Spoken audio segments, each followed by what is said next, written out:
Islam, Dr. Thomas. Bartholomew with Thomas Bay. How you be, Grandman?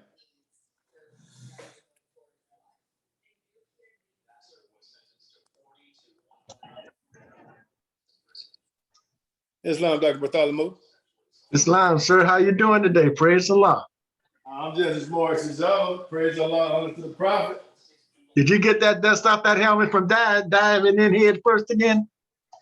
Well, you know, I tell you, that's where I wear my helmet. Yes, sir. Yes, sir. That's the only way to get in there, like swimwear. Yes, sir. Praise Allah.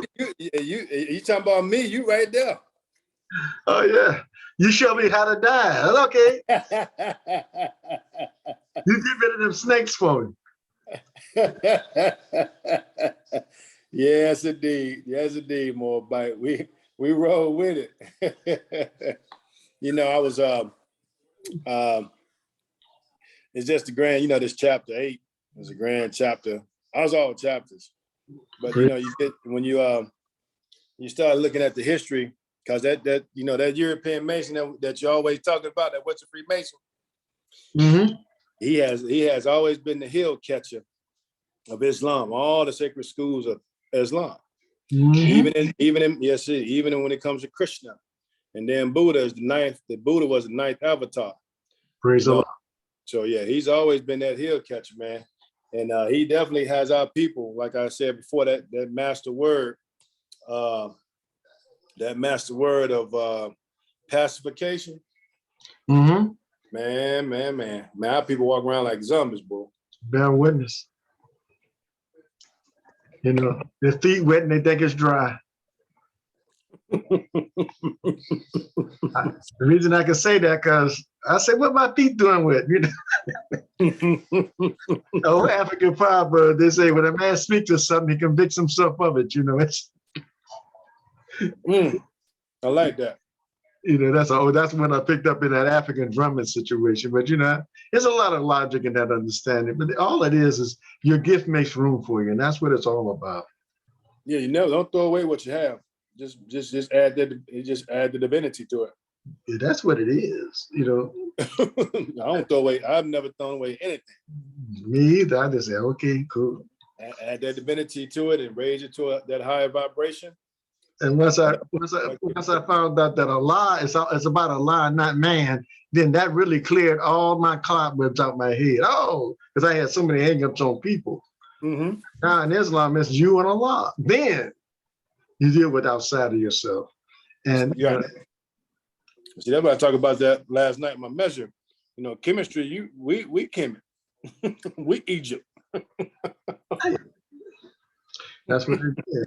That's what it's all about. And then that's what it is. And then that whole thing comes down to one thing that destroys us more than anything else is gossip and not respecting each other. That destroys us. Like my mama used to say, kill you quicker than anything in the drugstore. You know, that's and it all comes from King's ambition. Yes. And that's that thing. That's why I just say praise Allah. Because if you're real, all you got to do is deal. I like the way you put that. Right. You just say, because that's why Allah created that word, excuse me, or oh, I'm sorry, you know, and then continue. You know, say, oh, okay. But you don't make it a pattern. See, what I tell you, everybody makes mistakes, but don't make it a pattern. Oh, see what I'm saying? When you make it, I like that. But see, you had that sergeant thing, man. So you understood. You had to deal. You was really the middleman. Colonel asked you, the colonel guy, he got so many bars, you got to put your glasses on. Oh, you know, but he asked you, what they talking about? Mm-hmm. What's the morale out there? He said, because some colonels feel like they don't want to go to the field because the guys might shoot them. Hey, he's saying, that doggone, that's Sergeant Simpson Bay. He calling himself Bay now. Keep him close. Don't let him out there where his people at. Oh man, that's what it is. You can see that because you got Allah give you that gift. You're dealing with people. I would love to be I'm not a real people person. I'm more of a security type situation, but you got that gift. But see, you know, Dr. Bartholomew Thomas Bay, that's why, you know, when we draw them on, we rotate, it's good because, see, you notice that, right? So therefore, you have to protect that. Mm-hmm. I just asked, you know, you got to protect that. Because one, my thing is, that's why I tell Moorish, you know, I'm not here to, like I sell promotional items for the government. Like, I ain't trying to get rich. That money go to the government. You know what I mean? Mm-hmm. And when you talk about dealing with the people, indeed, because even dealing with people, man, I see how basically, I see how poopy they can be. Mm-hmm. I see how, but in the same breath, man, we talk about that love, they sometimes, and truth be told, they don't want you to love them. They want you to be in that position. They want to stay in that darkness because they can't be seen. Mm-hmm. You know, that's what they want you to be like, ah. Yeah, they say that's on you. Like a couple of my friends got turned out in jail. These cats people would cross the street when they would see them in the gardens where I grew up in the projects. People would see them coming, they would cross the street. Now they went in jail and got turned out.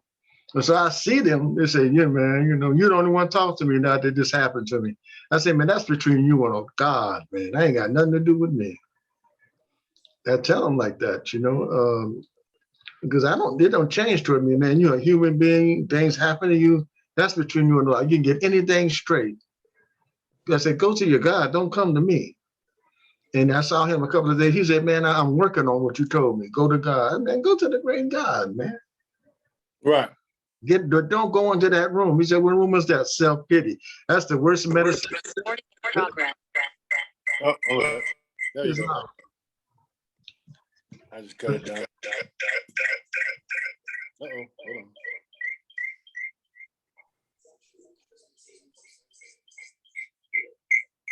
Technology. Yes, sir. Good thing you're working on it now.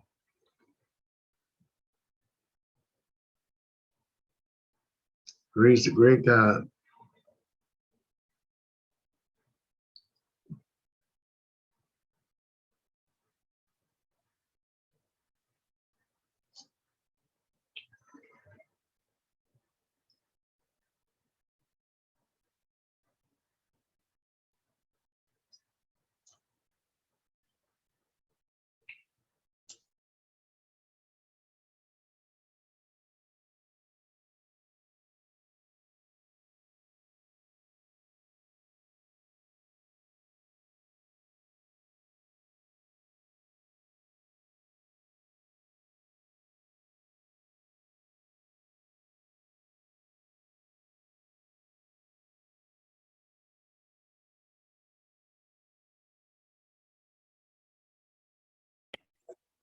Islam, can you hear me more?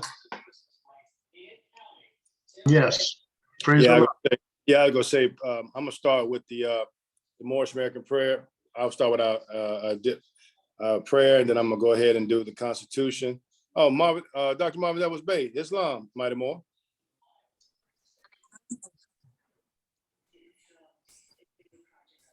Dr. Marvin, that was Bay, Council General, Texas Territory. Islam, Dr. Torrey Simpson Bay, Consul General of God a lot, Georgia. What's up, Mo? Oh, everything is up, brother. You know, we always looking up.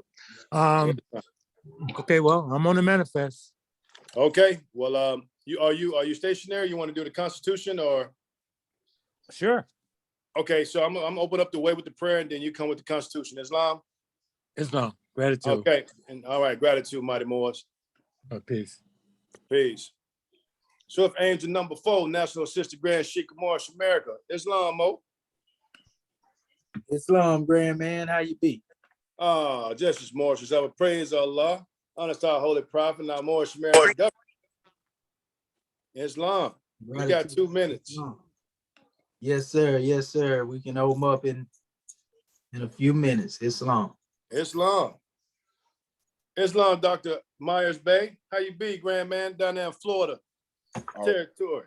All praise be to the great God of Allah, God, man. All praise be to the great God of Allah. Myers Bay, Apalachicola, Florida, checking in, God, man. How you be today? Oh man, look at me. You see me, man. I'm just as Moorish as ever. Praise Allah to be amongst the Moorish kin. That's it. Yeah, gratitude, God, man. And peace and love to you and your tribe, God, man. And gratitude for you being on your post. Hey, gratitude, grand man. All right. All right.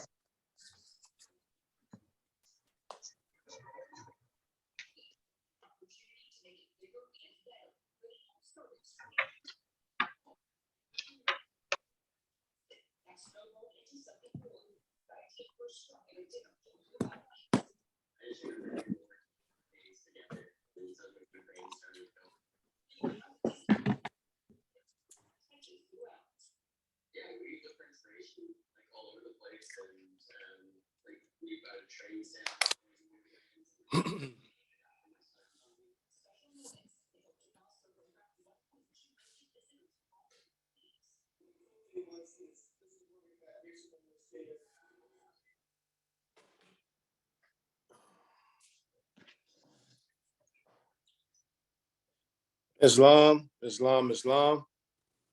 Let us rise on the seven and give all praise and adoration to our Father God Allah. Honor to our holy prophet, Noble Drew Ali. Honor to our Moorish government, our grand national flag, emblem, and seal. And we give honors to everything, especially our divine constitution of Moorish America. And we give honors to our ancestors, who they were, we are today, without any doubt or contradiction. You know, so definitely it's an honor to be answered, that the answers of their prayers here in the manifest in this new era and time. Yes, indeed. You know, so we just, we want to welcome you to another, our Egyptian Adeptus Research Team class. Today is 19 December 2021, and I am Dr. Torrey Simpson Bey, Council General of the God of our territory. And we just want to say welcome to another grand occasion that we are able to convene and be about our Father God's work and following the footsteps of our holy prophet, Noble Drew Ali, Islam. Let us open up the way with our commission at that prayer.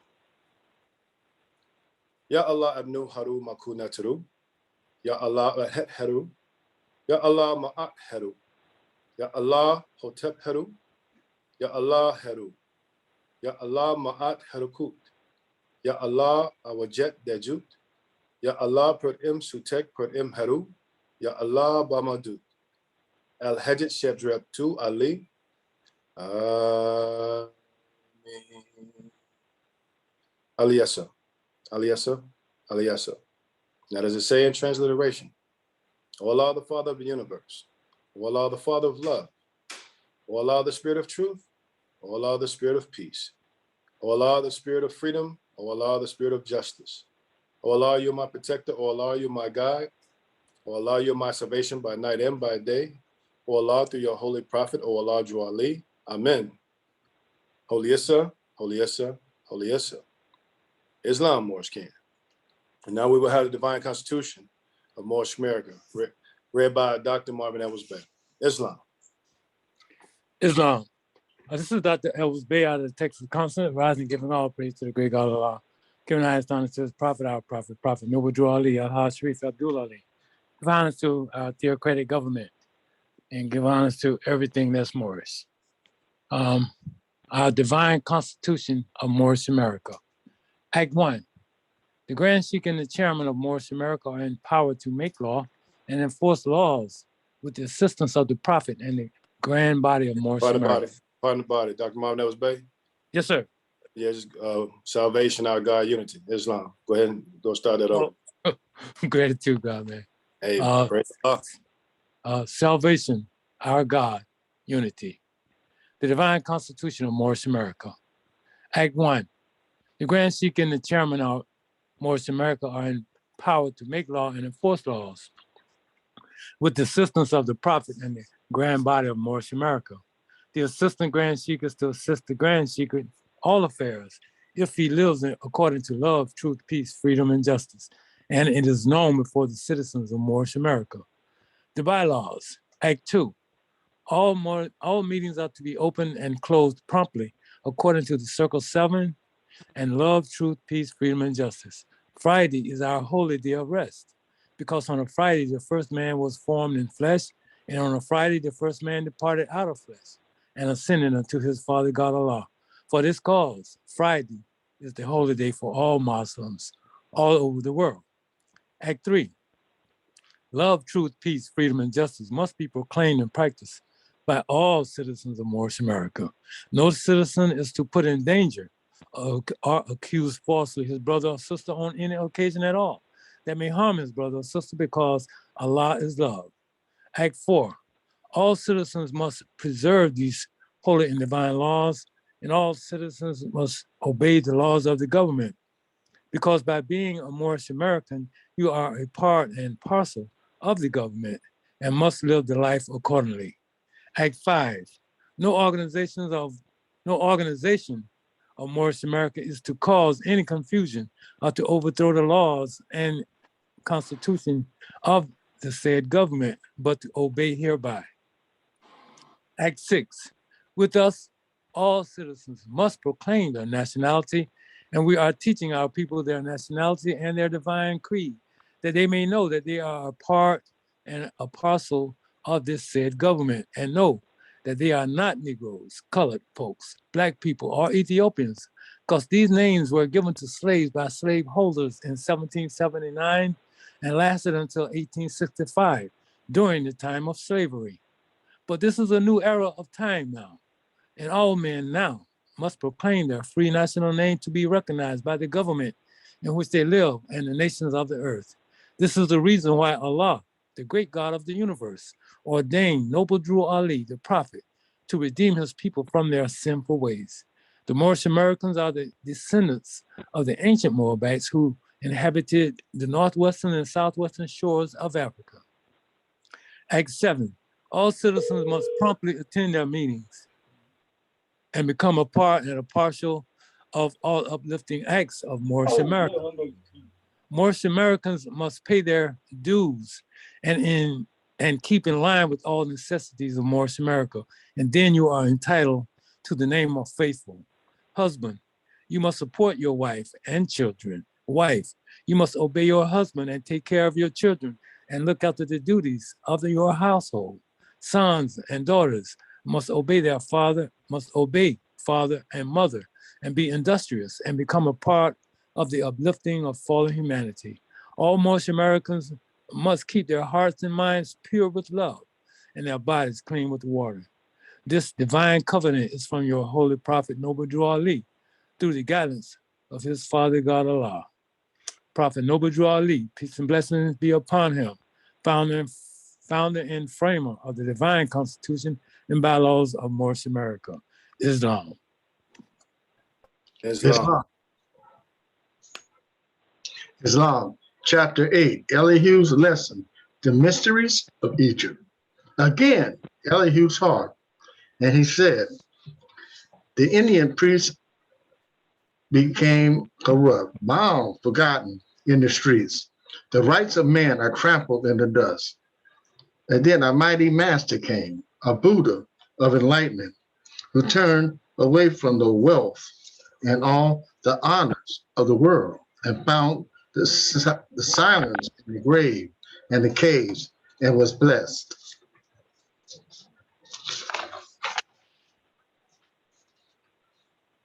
He taught the gospel of higher life and taught men how to honor man. He had no doctrine of gods to teach. He just knew man.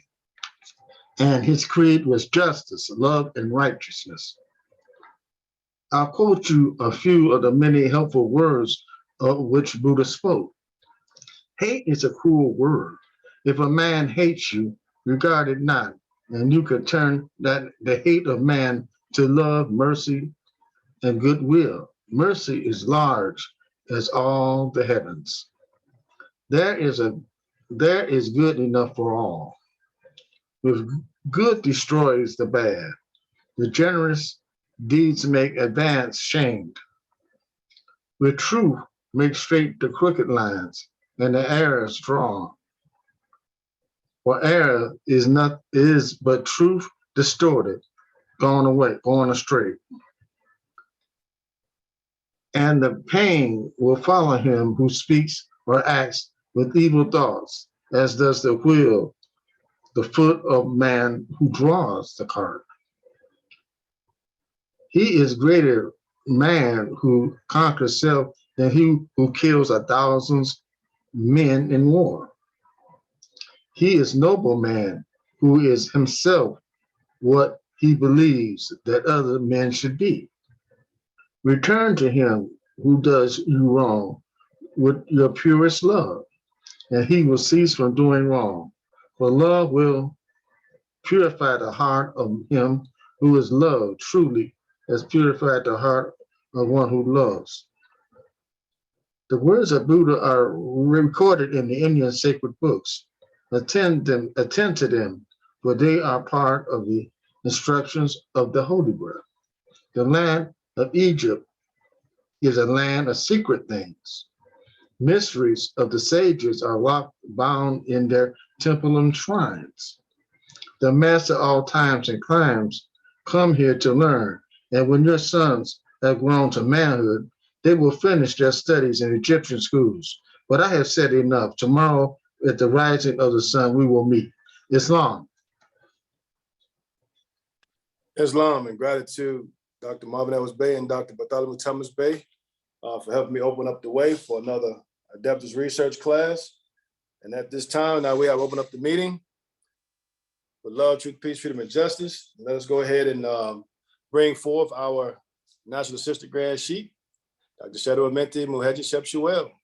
Islam, Grand Man, are you there? Islamism, can you see me, Grand Man, and hear me? With divine eyes. Just making sure, because I got a little weather going on out here. Praise be to Allah. Praise be to Allah. Islam. Let us rise upon the seventh and give all praises to the great God Allah, our Father God Allah, and honors to his holy prophet, honors to our holy prophet, Noble Drew Ali, El Hajj Sharif Abdul Ali, that is. We give honors to our Moorish kin once again, here, there, and everywhere, and therefore honors to all of you who are continuously honoring yourselves by being yourselves. We give honors to our Grand National Seal. We give honors to our Grand National Emblem. We give honors to our national flag, divine constitution, and bylaws, and honors to all of you who are a living manifestation and personification of everything. And I do mean everything that our holy prophet brought to make us a nation. I want to give honors to you, Moorish kin, for coming forth to yet another Egyptian Adeptus Research Sultanate session. And I am your host instructor, Dr. Shahid Imani Mohadi Shabazel. My ancient Comedian high name being the same as Dr. Shedu Amentiel Muhammad Shepsuel.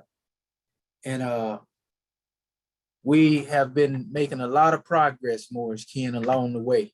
You know, as these classes or these measures of dealing with the sessions of our research have to do with the support that we all bring forth in building up our library of archives and wisdom.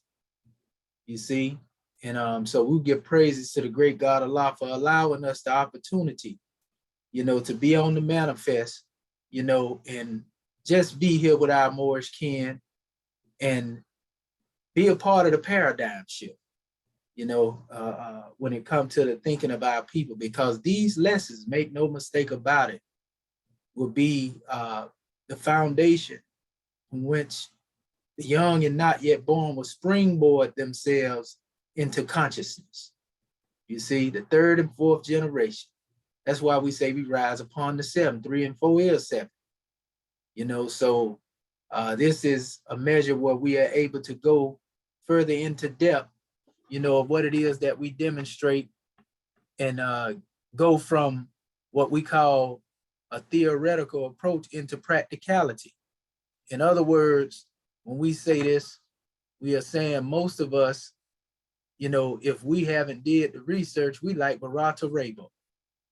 You know what I mean? We just believe in what it is that has been told to us. You know, our chairman, he the truth. But we got to be the truth too. And the only way we can make these lessons a part of every part is that we study. You know, and see, that's all this measure is. It's keeping us in the state of what we on our toes. Because if you don't use it, you lose it. And so the more we study, the more we use that hammer of repetition to pound in that truth and make it part of every part. There's no days off when it comes to studying the self. You know, this is overtime, full time, and all the time. Islamism, you know, and we give honors to all the Moors that have been making progress. We got Moors using their slideshows. Beautiful, beautiful, beautiful. And this compilation of information can't help but wake our people up. Can't nobody say they didn't get it. Because after you get to hear measures coming from Act 1 and, you know, the consul generals, all the executive rulers, you know, all you got to do is just be it then. That go back to, well, it's still much wisdom to be learned by the Moors, you know, but also the prophet brought us everything, including this moment right here.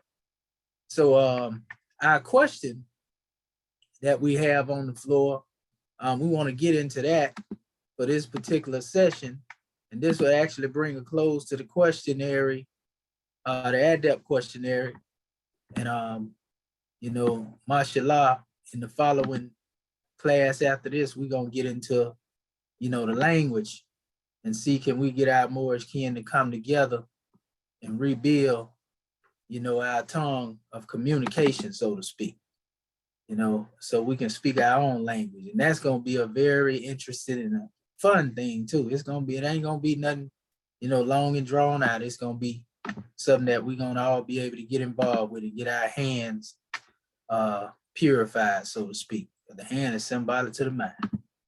Okay, so let me open up this screen here. All righty. Okay, there we go.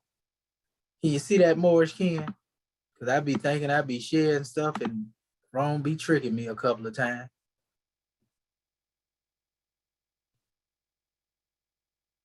Islam.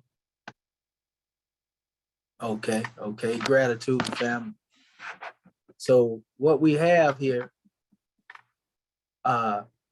these two questions, you know, we're going to deal with this one and the last one. But the first question, a series of questions going into, you know, the questions, it states, what are the points of the star call? An answer given, pentagrams. Question, what are the pentagrams? Answer, they are an expression of the science that breeds into the thought of ancient Moors' mind. Question, what do these pentagrams describe? They describe man's every phase of life in a single expression. For this cause, the infinite line of the circle also transcribes the never-ending openness of our pentagram. Islam. Next question. When did the Moorish flag change from pure white to red? Answer, when it reached a rate of atmosphere. So we got a grand drawing that we're going to bring on the manifest, Moorish kin. But before we do, we always like to open up this particular measure with a reading. And this is special drawing is going to be a grand reading, actually. We coming from the Book of Fire, and we want to get some more to voluntarily read from page 536 to actually 542. But we're going to get a few more, maybe 3 more to bring this on the manifest. We want to make sure our Moorish kin get a grand drawing. Islam? Islam. Okay, brother Simpson Bay and then Evers Bay. Simpson Bay, you can get from 536 on the origin of the Moorish pentagram. Okay. All the way to 537. Okay. All right. I think I heard, is that Brother Bonte Bay as well? Islam. Oh, Bati Bay came in with Edwards Bay. Your name ain't Islam. Bati Bey. You Dr. Muhammad. Islam. This Bati Bay. Islam. Okay, so I heard Edwards Bay and Bati Bay. Yeah, yeah. Okay, Islam. So okay, we'll get brother Edwards Bay and Bati Bay.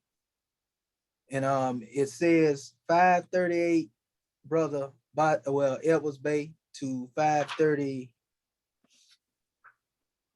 530, you know what, 540. And you can actually stop, above the scimitar on 540. Islam.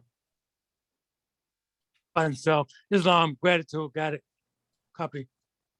Okay, and our brother Bati Bay, he can pick up from 540 and go to 542. Islam. I heard Better yet, I heard Dr. better Muhammad. yet, pardon self, better yet, I'm sorry about that, Moorish Ken. That would actually carry over into 543, brother Bati Bay, and you can stop at you can stop right there. The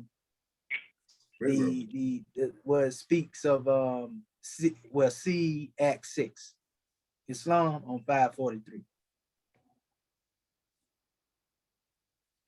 Mm-hmm. Islam. Okay, gratitude, Islamism.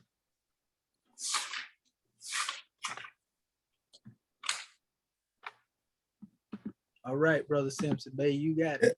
Islam. All right. The origin of the Moorish pentagram. Noble Drew Ali said these Moors were driven out of the land of Canaan by Joshua and received permission from the pharaohs of Egypt to settle in that portion of Egypt. Moorish Holy Quran, page 3. When the ancient Moabites originally inhabited the land called Morocco, they were guided by the brightest morning star called Venus. Venus rotates from east to west. Venus is the most brilliant of planets in this solar system because it is closer to the sun, yet nearly the same size as Earth.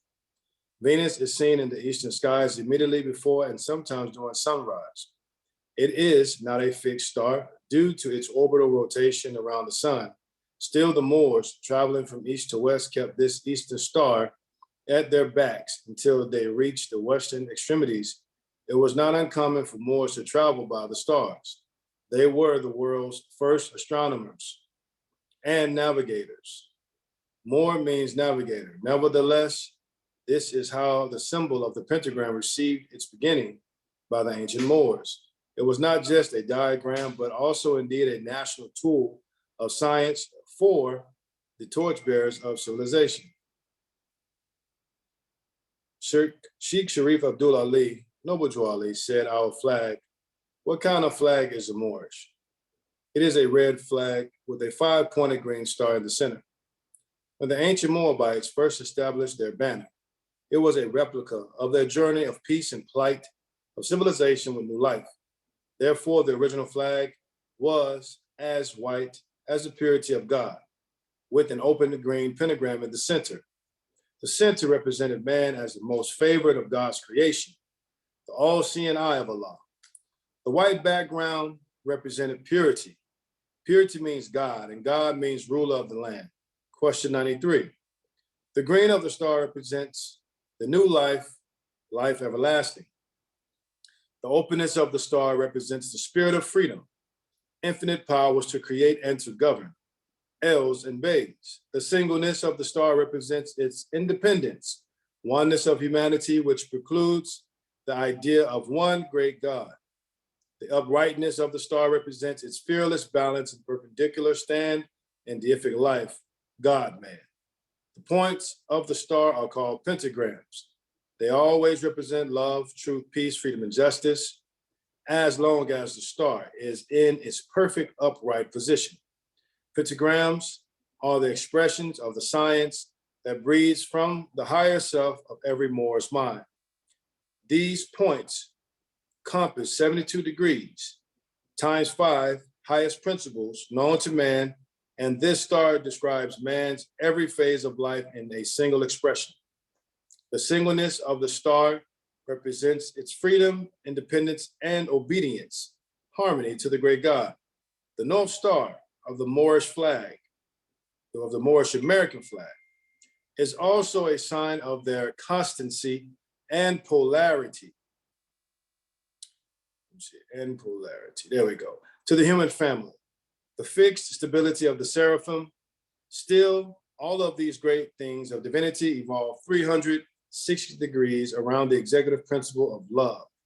The first point is always love. The Moors first used this banner after they circumnavigated the continent of Africa when it included Havilah, Arabia, over 10,000 years, 8,000 BC.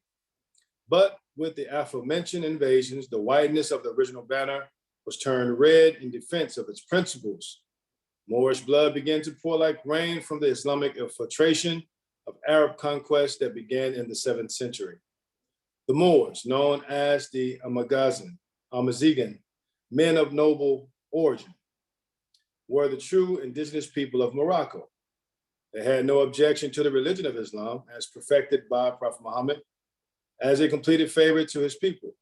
Surah 5:3. After all, they recognized their own old-time religion. Question 16, 17, 18, founded by their ancient forefathers. In fact, Moors accepted Islam, Hotep, and Islamism as early as drinking water. See religious controversy. The conflict came not with West Africans submitting to Islam, but in the Arabs demanding Moors to denounce their heritage and Moorish genealogy and profess being Arabians under the color of Islam. These Mohammedans were actually imposing Arabian nationalism. Those Moors were who complied, subhanAllah, were made caliphs, sheikhs, and assorted rulers. Those who bucked were slandered as infidels, heathens, and unbelievers, considered as outcasts and only worthy of slavery or death, especially the Moors whom had brought culture, sciences, architecture, and civilization to Spain, Portugal, Italy, and France. They were called Morocco, led Spanish, and Moro, or Moros in French.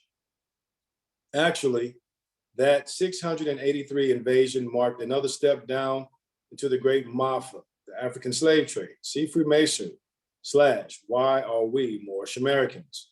Now, the flag of the Moorish, a red flag with the 5-pointed star in the center, like the great Moroccan kingdom itself, would be destined for shrinking alterations. These changes of its boundaries, histories, and powers would be exchanged from the Arabs to the European New World Order, or as the US Marines sing, from the halls of Montezuma to the shores of Tripoli, in parentheses, Africa. After the Sultan of Morocco financed the 13 colonies to win their Revolutionary War to become the United States, he signed the first treaty with General/President George Washington. Although this treaty still in effect was written to protect the Moorish nationals enslaved here, old slave owner George W. put the Moorish flag away in a Philadelphia vault. To this day, the red and green flag is noted as George Washington chopping down the proverbial cherry tree. Needful to say, being Freemason, old George Washington could not tell a lie. Yeah, right. Naturally, the world famous forked tongue of European nations deceived the Moorish Arab Sultan as they had for 1,000 years. So after the United States Jubileum came to power, it was Portugal and France, Jubilee, her large brothers, who would conquer Morocco. See Freemasonry. Under this conquest, which lasted past its regained 256 independence into the 1990s, control of Morocco's Western Sahara by the Polisario Front. The great Moroccan Empire had lost its 5-pointed star from its red flag. The holy green pentagram was not returned to its plain red banner until the advent of Noble Drew Ali. Between the years of 1905, 1911 through 12, The Europeans of Germany, Spain, Portugal, and France were in a serious tug of war to the Anglo-French entente over Morocco. This coupled the Moroccan tribal rivalries led to the ouster of Germany and to Morocco under French rule protectorate.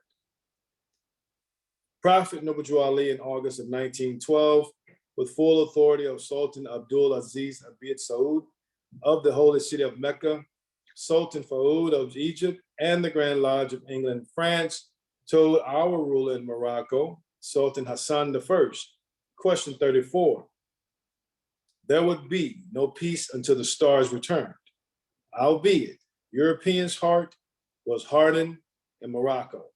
1914 marked the outbreak of Europe's First World War, which claimed 10 million lives and over 20 in Morocco, 20 million wounded. In 1915 AD, the sacred five-pointed star was placed back in the center of the Moroccan red flag in Fez, Morocco. The Prophet had retrieved the original Moorish flag from the congressional vault of the presidency of Woodrow Wilson in 1913.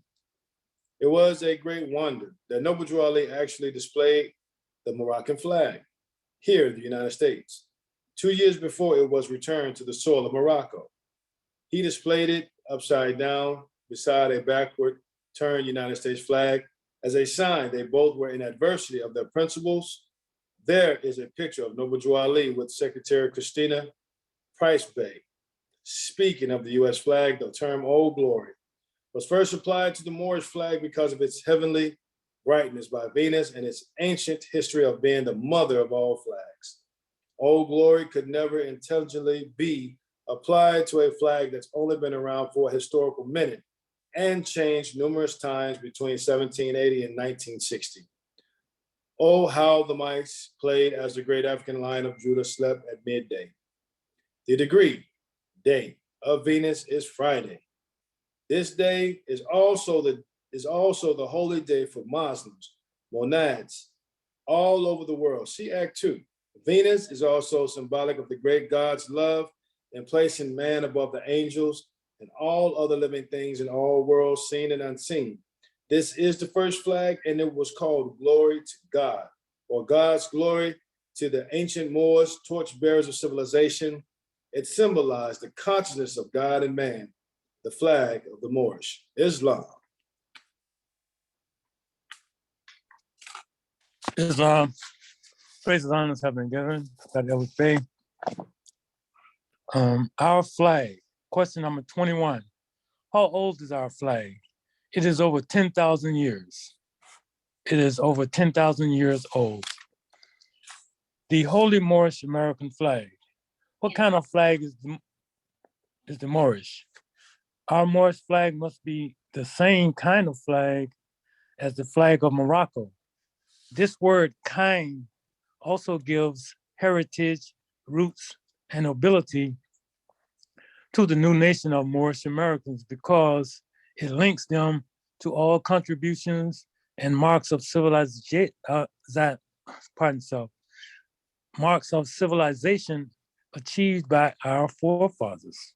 It should be pointed out the NBC, being a man-made man, has no true history, no accomplishments, and no worth in prosperity. It must also have a kind of five-pointed green star centered in a red banner, and the points of the star must represent love, truth, peace, freedom, and justice. When Noble Drew Ali uses the terms our, us, you, your, or we in his questionnaire, he is referring purely to himself and the Moorish Americans as a nation of people. By rightful possession, our responsibility. See questions and answers number 1, 13, 14, 17, 21, 22, 35, 40, 50, 63, etc. Here, our flag is the flag of Moorish Americans as a new nation of indigenous people, not the Moroccan flag of Morocco. The Moorish American flag is the circled scimitar and star. It shines forth their 5 principles above the pentagram and below. the cornerstone of human family, return to their rightful, pardon self, I think I skipped a page. The star has always represents the head or power of authority. In this regard, the Moorish Americans are the rejected cornerstone of the human family, return to their rightful place, the headlight. There is so much to be revealed about this ensign that the Moorish Americans, most of which will unfold as their consciousness unfolds. However, as all national flags express the spirit of each special nation, so does the Moorish American flag depict the glory of a mighty God-conscious people.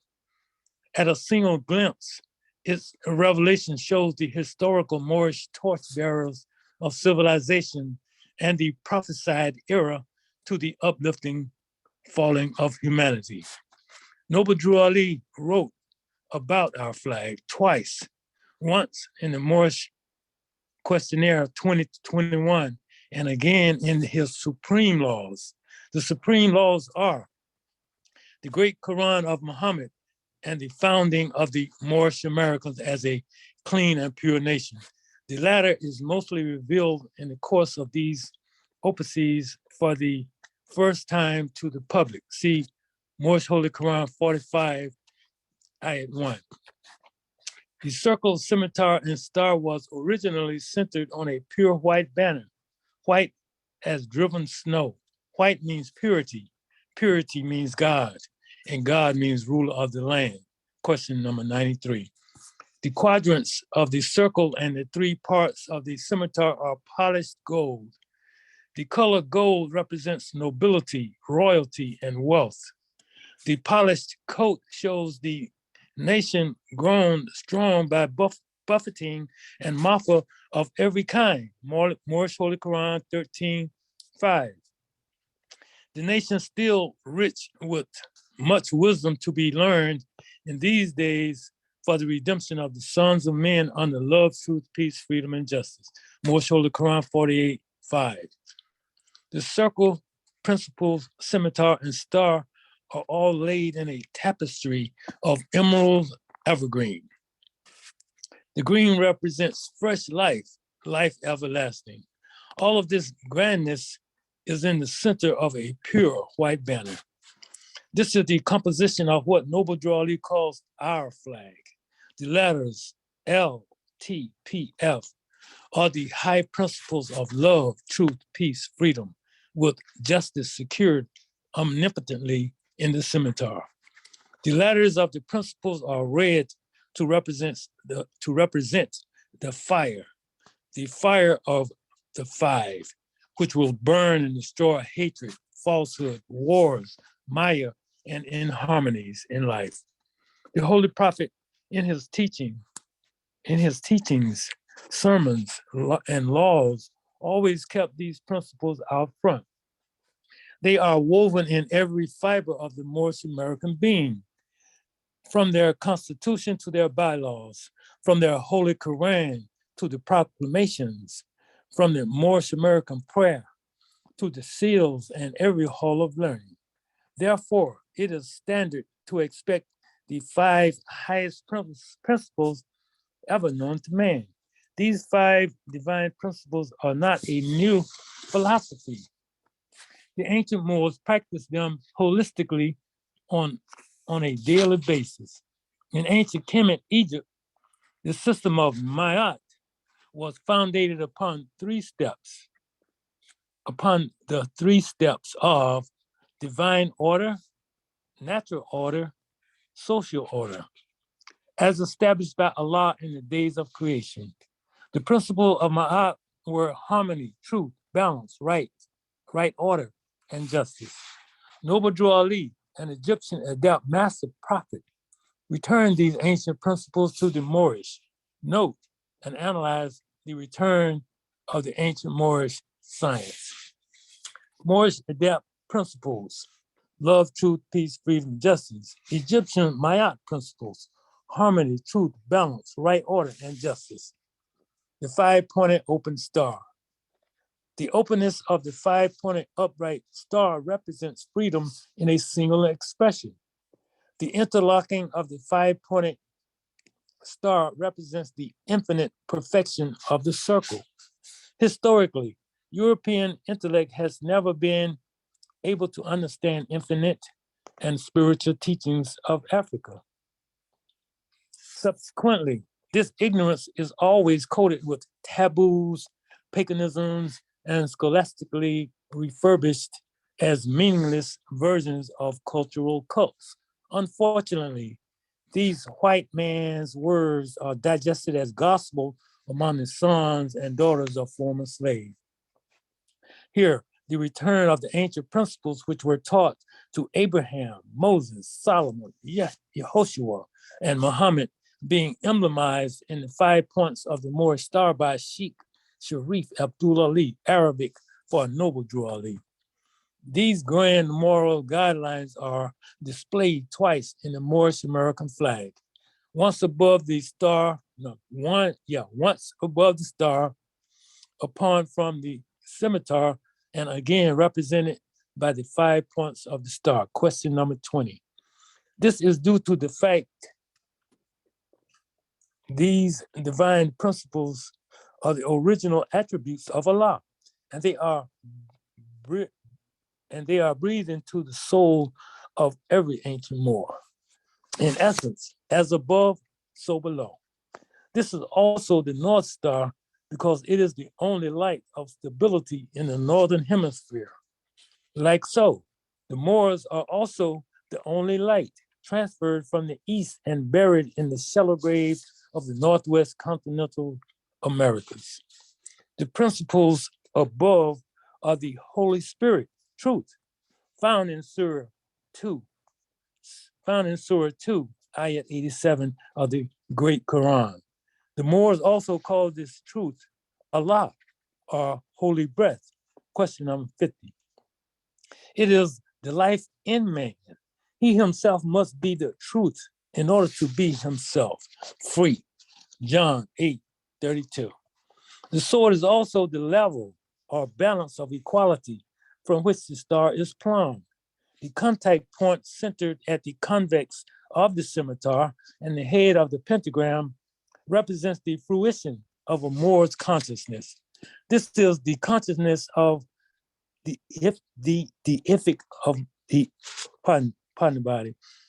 deification of man and the wisdom that Allah and man are one. Moorish Holy Quran 7:23. It means the will of a conscious Moor is to forever be in harmony with the will of Allah. This is how man truly receives his divine nectar, from which cometh his strength. A Moor, no matter the gender, is ever mindful, conscious that to not be upright and aligned with the Father of the universe is to beckon the wrath, which men call hell. The Moorish American flag is an outgrowth of the Moroccan flag, yet it is its ancient father. It personifies and warns all other nations of the purpose of this new, pure, and clean nation identified as the Moorish Americans. When speaking about the true existence and plight of the Moorish American nation, Noble Drew Ali warned, all nations of the earth in these modern days are seeking peace, but there is but one true and divine way that peace may be obtained in these days, and it's through love, truth, peace, freedom, and justice being taught universally to all nations in all lands. Moorish Holy Quran 46:9. The true purpose of this Moorish national is to re-civilize and to free all nations of the earth with truth, as they themselves have become free. Then men shall see the new heaven, and the new earth as foretold by the prophets. Moors are the vanguards of peace on earth. Those who display the scimitar and star are the people who represent the highest self. It is also the symbol of angels manifested in flesh. Their sole purpose is to restore the peace among the nations of the earth. Question 39. Peace is the true flow of spirit life. It is harmoniously active, yet never not passive. Our flag is to be flown throughout the Moorish American government, all of the said government's nationalized properties and businesses, and with all nations and all lands where the holy principles of love, truth, peace, freedom, and justice are practiced. Our flag is the only national insignia to the freedom of Moorish Americans. It clearly sounds the long-awaited return of the Moors, return of the ancient ones. It further proclaims the end of mental slavery and the light of still much wisdom to be learned. Indeed, it is impossible to enslave a conscious people. Our flag also says we, the Moorish Americans, are the major writers of Moorish history, and only the assurers that our contributions to humanity will be written right. But in order to understand the divine and worldwide significance of the Moorish American banner, one must examine each of its symbols with care. The scimitar and star of the Moorish Americans and ancient adepts have been grossly misunderstood and often confused with the jewel of the Shriners, the elite Masonic organization established in the USA. However, the pendant jewel of the Shriners has a lot of other symbols between the scimitar and the great god and the pentagram of man. For example, Egyptian Sphinx head, Fez, and the crescent moon of Africa's Islam. In fact, if the, and oh, pardon, so in fact, one were to remove all the African symbols from the Shriners logo, it would completely disappear. Only two kinds of men lay claim to the great scimitar: those who inherited this sword from the universal God through their ancient forefathers, and those who borrowed it under the cloak of oaths, while the true owners were still laid comatose from the assault of three ruffians. The criminal attack was so devastating until many semi-conscious Moorish Americans today, even after the advent of their savior, Noble Drew Ali, are still dazed into believing the stolen jewels now belong to the thief. Thoughts of this nature derive from Maya, of mental slavery, in which the 9/10 possession appear as law and allows the criminal to describe the crime. Some of these true owners who have forgotten they are the victims have gone so far as to identify their holy prophet as a member of the same vile, seditious band of Jubilo, Jubilah, Jubilam, which are the culprits that put their light out. Their sole assignment being to not just put out the light of Africa, but to stand Tyler over the shallow grave where the light is buried. See Freemasonry. No conscious or holy man or woman could equate a Muslim such as Prophet Noble Drew Ali in the same breath as being a Shriner. Therefore, let us forget the falsehood and go with mind of fleshly things to examine the emblem of the Moorish American flag, because it indeed has an ancient history. We began with the circle, scimitar, and then the star. Islam. Islam. This is Dr. Bati Bey. First, I'd like to rise and give all man praise to Allah, honor to the Prophet. Outside theocratic government, royal council, flag, seal, emblem, divine constitution with angel of peace and sins alike. Also, all ones spoke before me, all the ones that will speak after. I'll see you for this class. The scimitar. The illustrious prophet Sharif Abdul Ali returned the scimitar to the Moorish tribes of the Americas. This great emblem of justice. Justice is also the fifth of the 5 great principles for the Moorish Americans, is yet another inherent saving power from their ancient forefathers. The ancient Moabites were the first to materialize the sword in harmony with universal laws. Justice is one of the infinite attributes of the great God Allah. A sign always precedes justice. The scimitar is the only member of the sword family with an ancient history. The symbol of the scimitar originated in the consciousness of the first physical man, uniting his divinity with manifested matters around himself. The spiritual purpose of the sword is conquest over truth over Maya. Conquest of truth over Maya. As it was first used by the cherubim, the archangel of the station of the sun, zodiac. See Moorish Holy Quran 1 and Genesis 3:24. The ancient Moors used the scimitar to subdue the earth, conquering the wild beasts so civilization could come in. Scimitars are the only sword recognized by its distinctive convex. This curved exterior surface represents the perfect circle, omnipotence, and the continuous, never-ending presence of the Creator. The convex blade, with the shaped edge on the convex side, has its weight balanced from the center to the outermost point above the cutting edge. This is in alliance with the centrifugal unfoldment of man's deific life. Every every part of the scimitar is designed by men of understanding for all men to understand. The great scimitar, as returned by Drew Ali, is in the utmost trinity of sections: the barrel, the guard, and the blade. The barrel or handle represents the great God, divine rule, and the government in all creations. It is omnipotent laws. It is omnipotent laws which govern all events.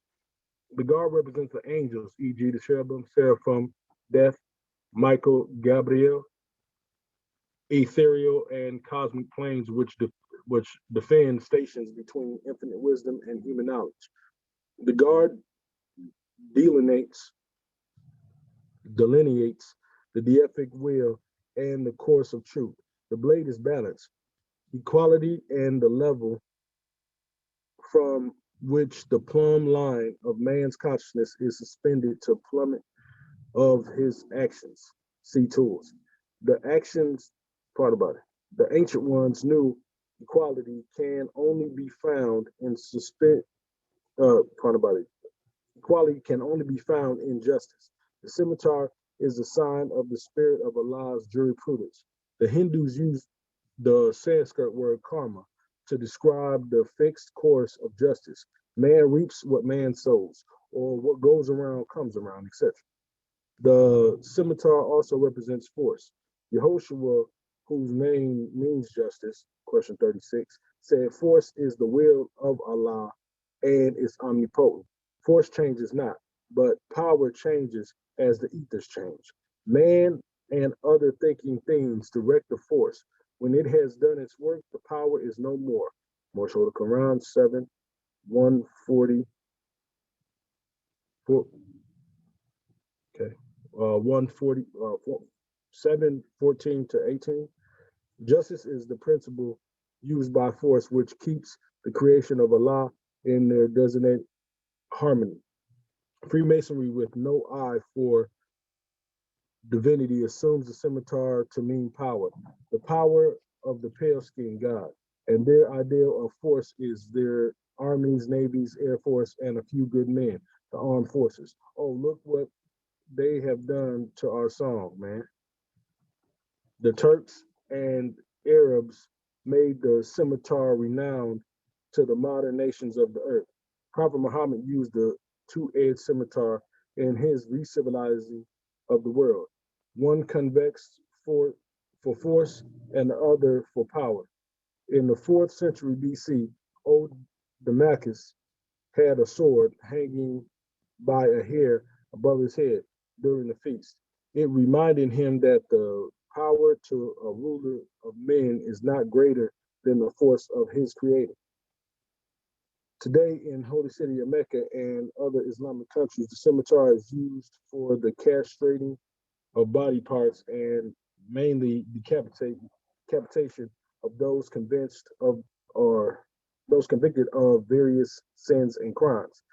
It is used by muftis on Friday immediately after Juma services. And with the chant of Allahu Akbar, he uses the scimitar to send the body to the earth and the soul to its creator. Contrary to modern belief, the usage of the scimitar is not a weapon. Weapons are instruments of destruction and murder. See the cross. The mighty scimitar is not controlled by passions, emotions, desires, and other weaknesses of carnal man. Nevertheless, the Islamic and Masonic worlds adopted the scimitar from the ancient Moors of Africa. It is symbolic. Its symbolic use in their holistic way of life represents their faith. They founded the first religious creed, Hotep, Sutanufi, Islamism, man know thyself, Moorish Holy Quran 48, 6-8.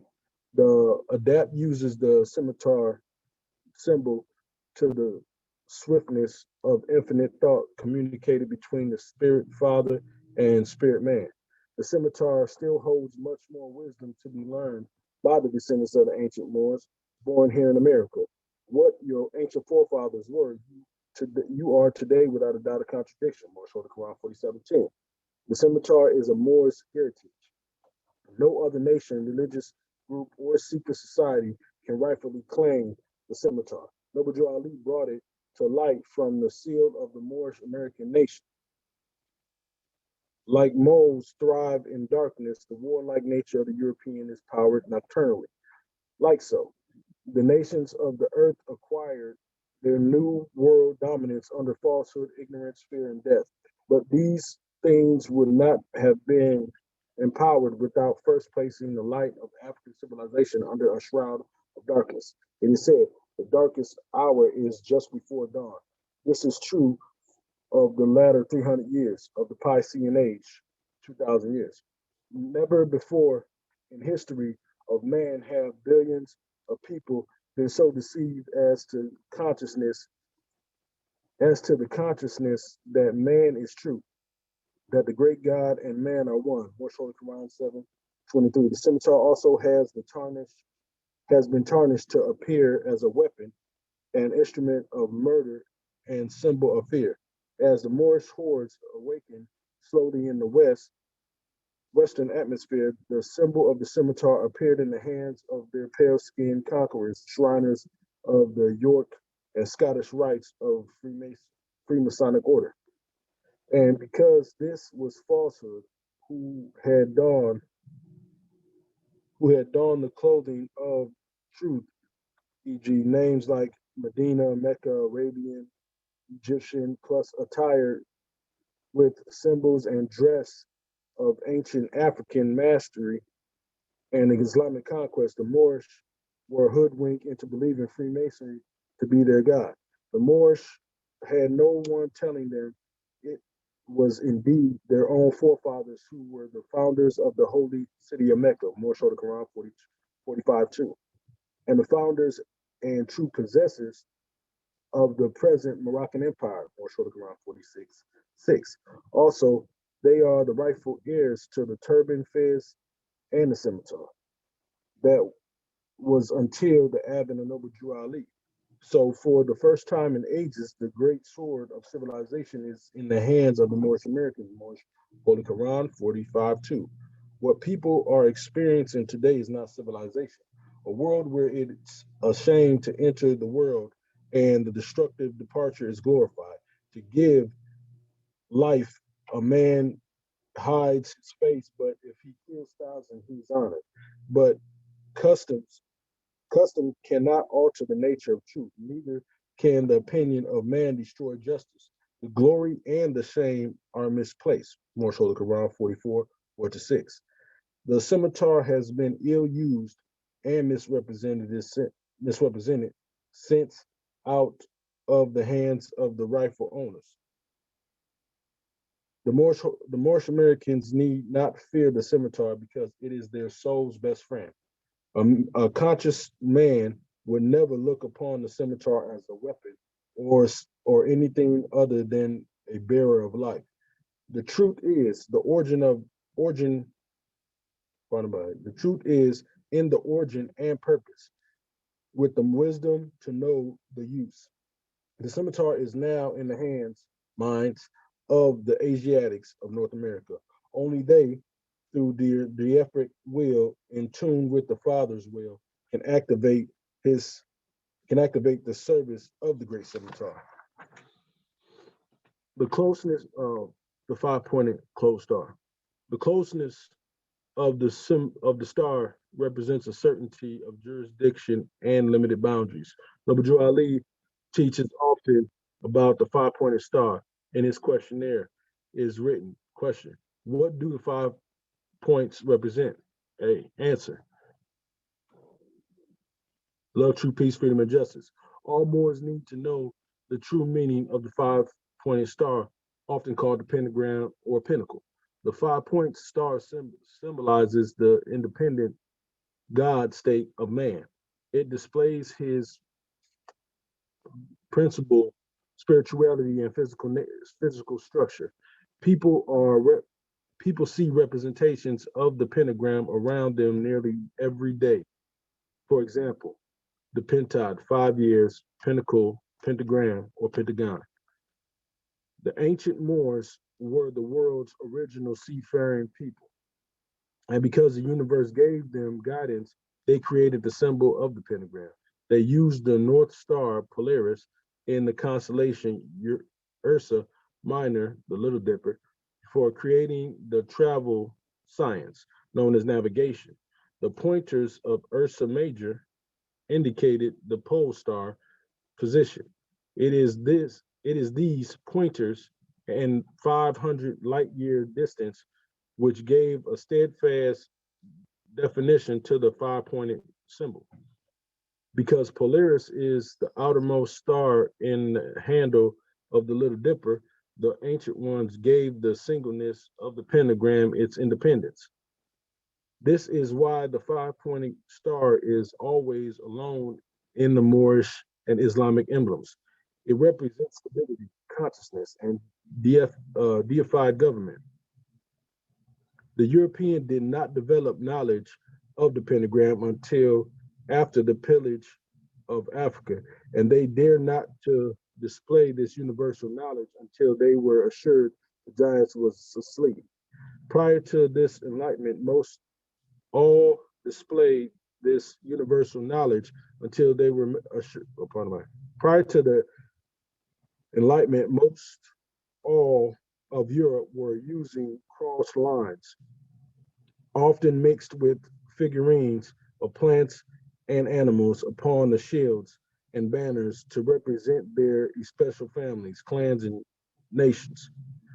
This is to say, the pale-skinned people had absolutely no belief of the universal order of things due to their lack of knowledge in the geometric of stars, planets, and the circumference of the earth. Now today, they feel safe to have Pentagon, a lone star statue, and 50 stars in the United States flag. The Pentagon is the most compact of all the symbolic stars known to man. There are no 1, 2, 3, or 4 pentagram stars. There are no 1, 2, 3, 4 pentagram stars. And with each pentagram representing a powerful 72 degrees per point, there is no other star expressing the 360 degrees of wisdom according to science with the essence of pentagrams. The closeness of the star represents human achievement. A 4-pointed emblem as a symbol adopted by North Atlantic Treaty Organization, NATO, has a closed body of 4 tips. It is often used on maps to show the meridian of north, east, south, and west. However, it is not in the family of stars. The star family begins with the pentagram and ends with the omnidirectional seal star. The closed pentagram also represents law, the government of law. This is why all law enforcement agencies use some kind of closed star symbol to represent the extent of their jurisdiction. For example, the word law means land, air, and water, LAW. The man who controls or rules these elements in governing other men is titled that special law, e.g., sheriff, city police, state trooper, Coast Guard, Air Force, Armed Forces, FBI, CIA, etc. Also, the star is used to represent entire states, Texas or Tennessee, and countries or dominions like the 50 United States, Liberia, Israel, Ethiopia, and Morocco, etc. Since the ancient ones originally used the star in the civilizing and feeding the first world, every nation or human government now uses the star in some form or another. For this reason, it is very important for the Moors to pay close attention to whether the pentagram has a open or closed body, or standing upright, tilted, or upside down position. These are keys to a greater understanding of the symbolic use of the pentagram, especially by modern men. For example, the most perfect of pentagram symbols is upright, open, interlaced star, e.g., the flag of Morocco or Ethiopia. It represents totality of divine principles without a shadow of negativity. It is flawless God. It is the flawless God state of love, truth, peace, freedom, and justice. It is infinite and pardon about it. It is infinite and exists with or without human intervention. Yet it is very cause of human existence.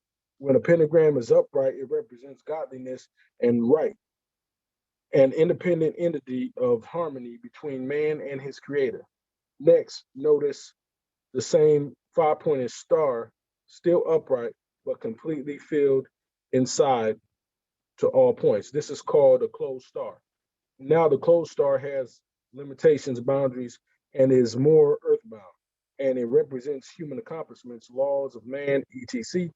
Being upright means the star is balanced by the deific jurisdiction and man's inalienable rights.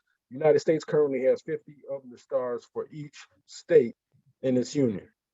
Several other nations have one or more closed stars in their flag, e.g., Angola, Algeria, China, Iraq, North Korea, Togo, Vietnam, and Zimbabwe, etc. And now, since its grand introduction in 1925, the clean and pure nation of the Moorish Americans has returned to them the original star with the scimitar inherent from their ancient forefathers. Beware of any five-pointed star not standing as an upright man, because it is a sign which means just that. There is something not quite right about it. If it is cocked left or right, or worse yet, upside down, it is simply not in accord with the divine scheme of things. Notice the only star or planets not remaining where God placed them are those that are either fallen or short-lived. Those hold this holds true no matter if the pentagram is open or closed. Good example of an upside down open pentagram are the Star of Satan worshippers, or the infamous Freemasonry Baphomet, the satanic goat of Mendes, god of lust, also to show man's inhumanity to women. This star, when closed, is obviously used by the sorority of sisters in the Eastern Star, not so secret society. The the Freemasonic founders were so pissed at Ruth spying and meddling into the secret of the lodge business until they cursed their woman with the 5-point mark of Satan. See Freemasonry. The severity of this Masonic profane sin and crime has yet to come to light. In actuality, someone has hidden the fact the same creator that made the first man also made the first woman in the same house. The upside down pentagram is no more than a shadow of the real star, which is also facing the light. Without the truth, there can be no falsehood. And without a true star, there can be no upside down shadow of a star. The catch 22 is without the light, even the life of a star doesn't mean jack. All stars exist only because they are reflectors to the light of truth. However, if a star is out of position to receive the light, it cannot reveal the light. Moorish Holy Quran 2:16. Hence, whenever a pentagram is not perpendicular, it is simply out of order with universal plan. It then represents a degree of man's fallen depth. Like so, the star represents the life and or fall of man. Hence, only people can represent the higher self, and only people can represent the lower self. Question 68, 69. Until the advent of Noble Drew Ali, all men had a choice to be oneself or the other, but the Holy Prophet removed the choice from the Moorish Americans. Each of them must love instead of hate. See Act 6, Islam.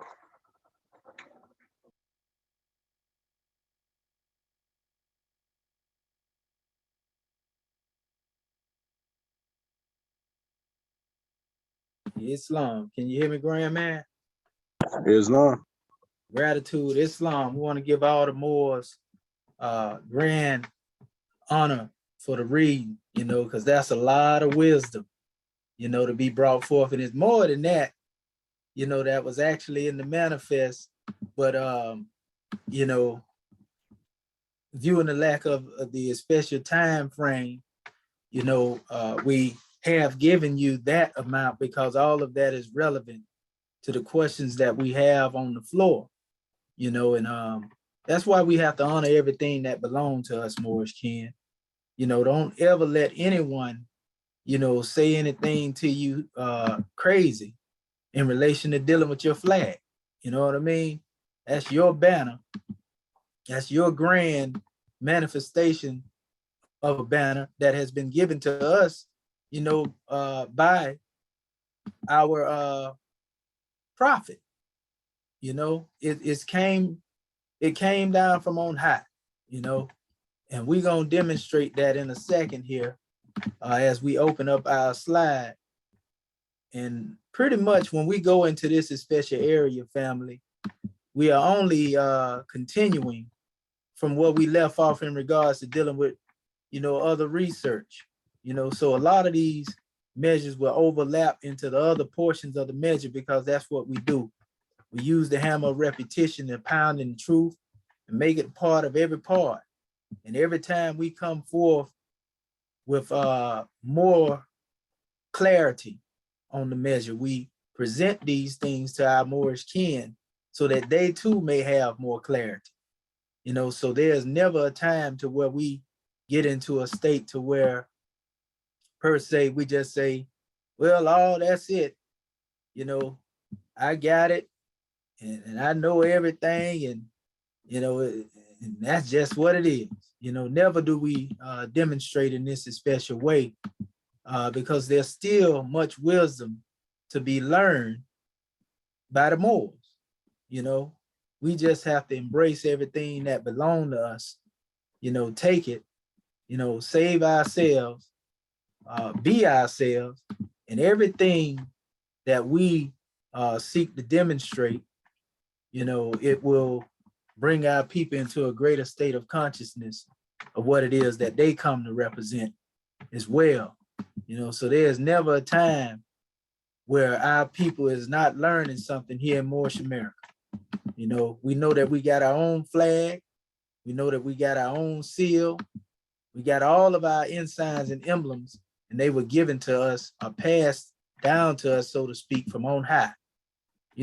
What else can we ask for? They are written in the heavens. They are written, man, in many different areas of creation. You can see everything it is that we have been brought and how it represents us. And we also know that to believe anything otherwise is basically believing that somebody else's power extends beyond that of the great God Allah. And we know better than that. At least we should know better than that. You know, so I want to give praises to the great God Allah for sending us our holy prophet, Noble Drew Ali.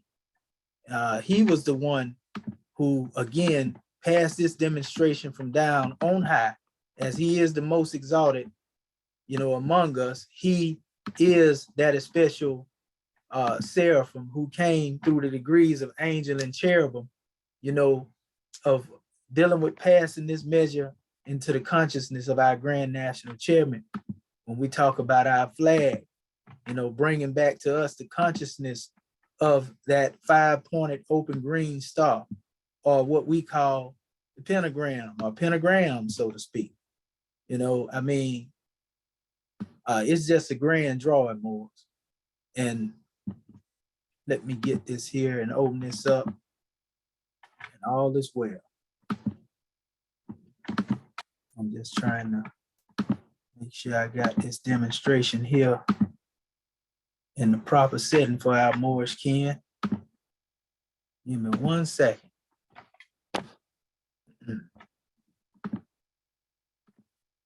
Everything that we bring on the manifest, Moors, is to strengthen you. You know, never do we bring a thing on the manifest to burden our Moorish kin. Okay. Let's see here.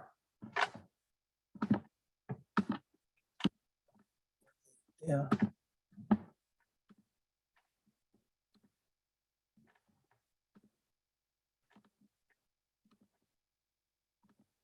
All right.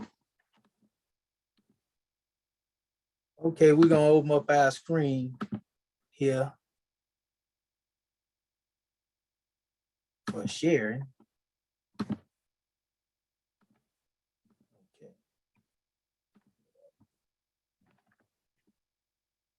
We want to start at the top. We always do. Okay, here we go, Moorish kin.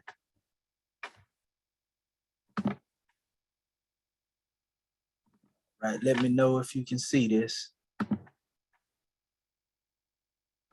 All right, there we go. Islam. Can you see Moors?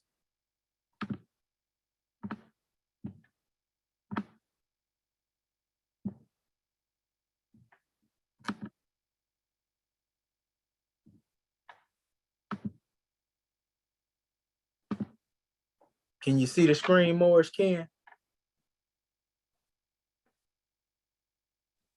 Islam. Okay, okay. I just want to make sure. Okay, Islam. So, dealing with, you know, the question that we have on the floor, you know, and going into the essence of these special questions and answers.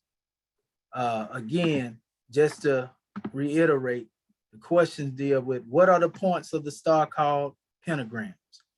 What are the pentagrams? They are an expression of the science that breathes into the thought of the ancient Moor's mind. What do these pentagrams describe? They describe man's every phase of life in a single expression. For this cause, the infinite line of the circle also transcribes the never-ending openness of our pentagram. We're going to demonstrate this science. When did the Moorish flag change from pure white to red? When it reached the rate of the atmosphere. So what you see here, Moors, and we put this together in animation, and we're going to do this quite often when it comes to certain measures so our family can get what we're speaking of. Because often when we say certain things, such as the scimitar rotates around the Polaris, you know, without, you know, a picture to put there in the figment of one's mind, you know, one's may have some trouble with that special thought, you know, but the science is here. One thing we know, we can say for sure, that it was our holy prophet said this will for love, truth, peace, freedom. And he said justice. He said when these principles are violated, justice must then take its course. When the prophet made this statement, you know, metaphysically, he spoke our banner into existence. because we find, as we see it going through the cycle, love, truth, peace, freedom, and justice, you know, above, you know, the scimitar. And when the principles of love, truth, peace, freedom, and justice, which represent the star, are violated, then justice must take its course, because justice has always took its course. And you heard the chairman also mention and reference, you know, the Dipper, you know, in the Venus star. This is, you know, synonymous with the Polaris of Venus, and this is the Dipper. You see, you got the Big Dipper, Little Dipper. One of them represents the symbol of dealing with the opening of the mouth ceremony, and one of them has to do with, and that's the tool that they used in ancient Kemet during the opening of the mouth ceremony. We're gonna open that up, you know, a little wider in a minute. This picture here that you've seen already. And one of them actually represents the scimitar or the kafesh. You most definitely know this now because we done went over this over and over again. But the hammer of repetition pounds in the truth to make it a part of every part. So if you see up here faintly, let me see, maybe I'm gonna blow it up. You can see up here where it states the North Star, Polaris. And that's really just, if you look, this is an axial line that runs from here to here. You see? And it's showing the same thing that's fixed here. And that opening of the mouth symbol is synonymous with the scimitar. You see? This is the same star by which our ancestors were able to navigate and find their way, you know? In fact, every culture has a measure in relation to dealing with this. And I'll let the Moors do that research on their own, you see. But every culture has a measure where they deal with these two instruments of the heavens, you know, the scimitar, you know, the kafesh, and the star. Go and look into the different cultures when you get a chance in relation to dealing with the Big W. You're gonna see all in China, they was demonstrating these measures. But the most powerful aspect of this is that the ancient Kemites, they referred to this special realm as the gate of God. We see the seven manifests and we automatically come to the science of the seven Elohim is well involved with this. And if you notice, you see while the heavens are rotating, you know, one way, you know, while we on the manifest, we rotating, you know, in our special way, going eastward, right? We going eastward, right? Clockwise, you see? So that's the way, you know, a Rotarian-like complexion is demonstrated, so to speak, you know, when it comes to cycles. You see, though the earth is revolving, it's spinning, you know, in a different cycle, so to speak. But yet, this is all a part of the revolution of the heavens. Most of the components of mechanics that you have, like in your vehicle, you know, they work in this same way. You know, all of these things really come back to one's being able to observe nature. And we call that science. So yeah, this is called the gate of God. And you see the deity, you know, the Neteru, sitting here in front of the kafesh, which came later to be known as the scimitar. This is the leg of the ox. And it's not strange that the word ox come forth, you know, into axe. You know, ox deals with strength, you see? And we're going to get into that a little bit. And you see a star, the Saptuit, or the Seba, you see, is right there. And this is actually an expression brought on the manifest, you know, and the European like to use the common term of what they call a determinative, you see. But these were things that were found in the records of the ancient Kemites as far as dealing with the word kafesh, even outside of just dealing with the symbol, but the word kafesh. And this is called the constellation of Meskheti, the great bull. You know, and we know it is known also above, you know, as Meru, Mera, Mesurah, Missa, Mitzroth, and Mitzah and Mitzrayim. And it speaks of this family. If you go into the Piscean records. Who is able to place Mazaroth in the heavens, in the earth? As it is above, so it is below. You know, as it is within, so it is without. Now, I know there are many who were already asking questions in relation to dealing with these special symbols, you know, and what they meant, you know, what was the grand measure in relation to them. I want to go here. And this is actually supposed to be up here, so let me move it up there. Blowing this up, we went through this particular measure before, you know, and briefly, as we go through it, we're going to keep it moving. We don't want to tear it too long, but we want to make sure our family get the drawing. As we stated, this particular symbol, you know, the Big Dipper, it became known as the Kafesh, which this is an actual Comedian version. You see, it ain't really that sharp as far as, you know, its shape is concerned. This is the evolution into what became the scimitar. Remember, Moses was said to slay, you know, an Egyptian, so to speak, with some people say the jawbone of an ox. You know, certain areas is actually would say the leg of an ox, depending on what translation you go into. In other words, they're saying Moses used the scimitar. You see? Now, we don't want you to get the idea, and you can see one right here. We got a bigger picture of this, and we'll get into it as we go along. We don't want you to get the thought that this is a weapon of war. A lot of things that we see have to do with metaphors, you know, and metaphysics, so to speak, when you deal with a lot of scripture. And so the European always gives you the exoteric. He never gives you the esoteric meaning openly. That's what they call keeping secrets or holding secrets. Well, we as scientists is more as we revealers of the light. So the Kafesh, known as the scimitar, constellation of the thigh, you know, deals with the celestial apparatus of the executive rulers, i.e., what we like to call the boat of Ra, which is also in this shape in most cases, or we can use the term celestial ship of the north. You see, those who are able to govern from the heavens. The heavens is above your neck. You see, where's your scimitar? Above your neck. That's where it is, consciousness. So we see the breakdown of the scimitar is given to us by the chairman, you know, the barrel, you know, that handle, that most trustworthy handhold that you hold on to, that represent the great God, Allah. You see, if you can't see strength in that and power in that, goodness gracious.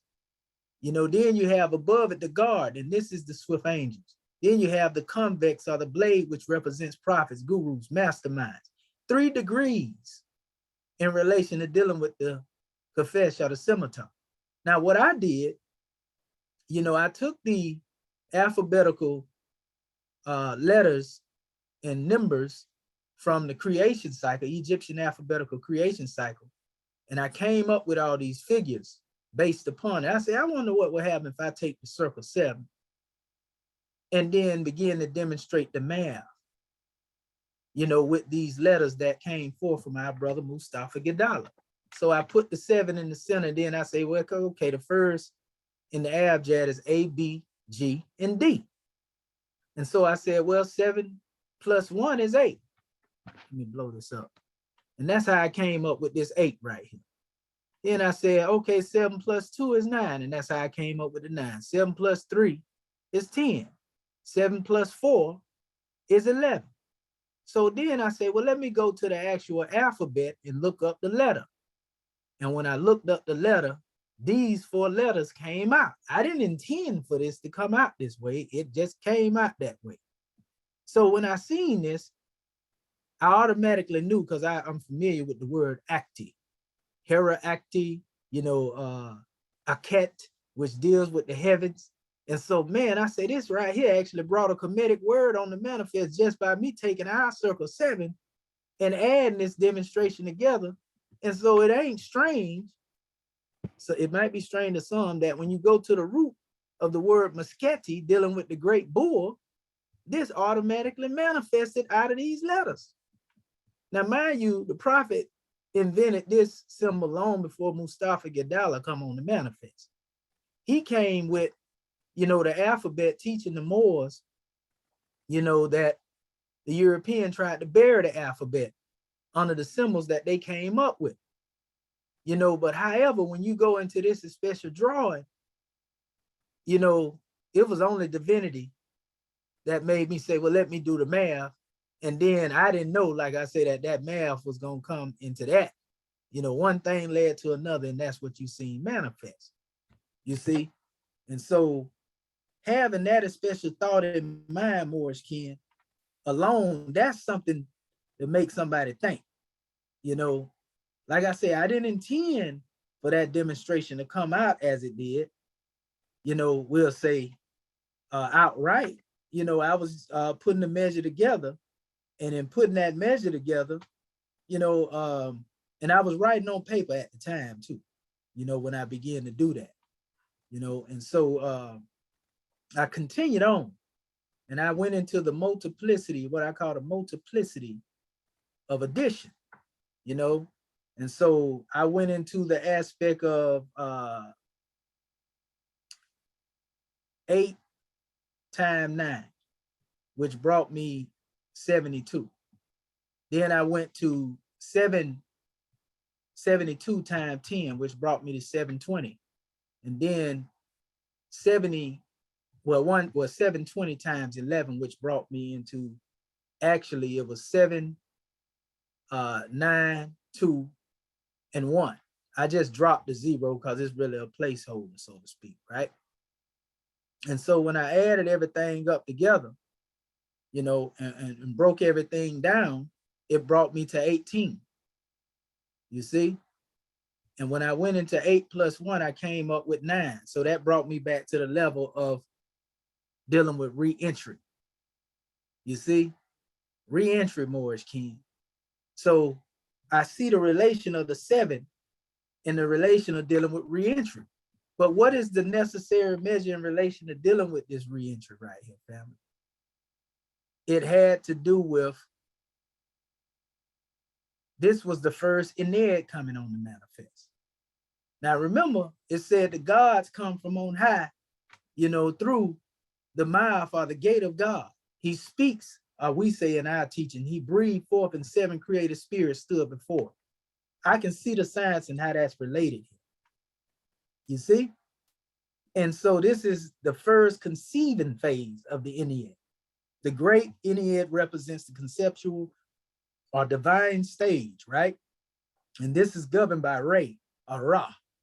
For those who are not familiar, Re or Ra is the manifestation of what was hidden. That's why often you hear one speak of Amen Ra. Amen Ra means the hidden one. You see? Ra is the manifestation of that. So you see those two mentioned together.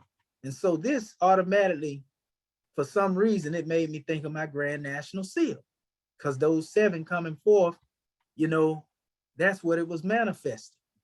You see, we talk about the solar stations.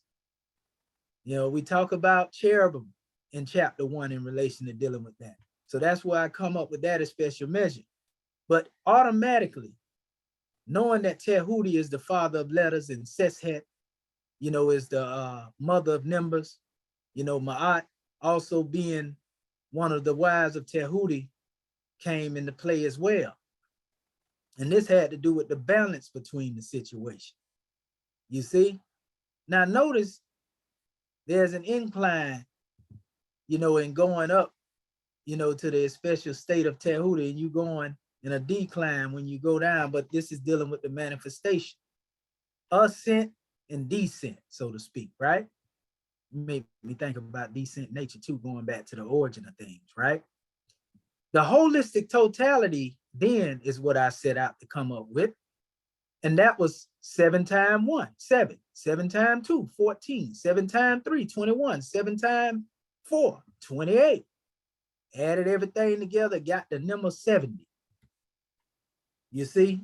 So we see the 7 and the 9 is pretty much moving back and forth. 7 manifesting, 9 re-entry. So I placed here the sevens that I did, the multiplication by 777, you know, all that coming into 21, you know, and I kept it moving. So I went further down to my next stage. I ain't even got to really break everything down like I broke that down, but what I will point out to you is that when I did the math here, obviously, you know, we would see that it would go up in number. You know, 7 plus 10 is automatically 17. You know, 7 plus 20, you know, it's 27. 7 plus 30 is 37. 7 plus 40 is 47. But when you add these numbers together, 7 and 1, it went back to 8. 7 and 2, it went back to 9. Remember, the same math that was brought on the manifest in this first area up here in the top. You see, 7 plus 3. You add them two together, you go back to 10. So I was using this as a reference and I refer it back here. And when you add them up again, you come back to catch it again, right? And even when you deal with the math again, as I told you, that's 7, 9, 8, 2, and the 1. Again, you're dealing with the 9 because now you're dealing with 27 instead of 18. This is powerful math right here, right? Holistic Trinity, same thing. When you deal with the multiplication process, we know 7 times 10 is 7. You know, 7 times 20 is 140. You know, 30, 210. 7 times 40 is 280. And then you see the orderly manifestation phase in there. This is when things are now manifested. The second Ennead represents the manifestation stage, and this is governed by Usir or Osar. You see? Powerful. Coming from the stage of dealing with Urja Major to Urja Minor. You see that they are juxtaposed, so to speak, you know, when you look at these symbols, because this is symbolic to the rotation that you seen earlier in the picture that I showed you a few minutes ago. But just as these things move, you know, this is a symbol of justice taking its course. You see? Now, we see here at this level, now salvation is on the manifest of the great God. You see? All of this being representative in Kemet also was salvation to the Kemites. You see? Well, Prophet Noble Drew Ali is salvation to us in this new era in time. You see? And we show this in relation to dealing with the lunar station. Also being synonymous with the order, the Ma'atic order in the law that is being manifested, you know, with this special draw. And last but not least, the last phase.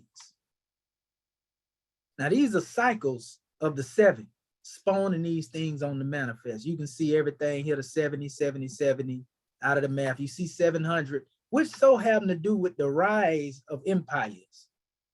You know, the rise of empires and the fall of empires, they say last around 700 years. You know, they say during this time, this is symbolic to somewhat like the phoenix being reborn from its own ashes. You see? So nevertheless, 700, you know, then represents a cycle of the rise of nations and things coming on the manifest. You know, you do your research, you'll see most civilizations that were great that fell, you know, when you come up into the modern time, even the Moors, you know, we ruled for 700 years in Spain. You see?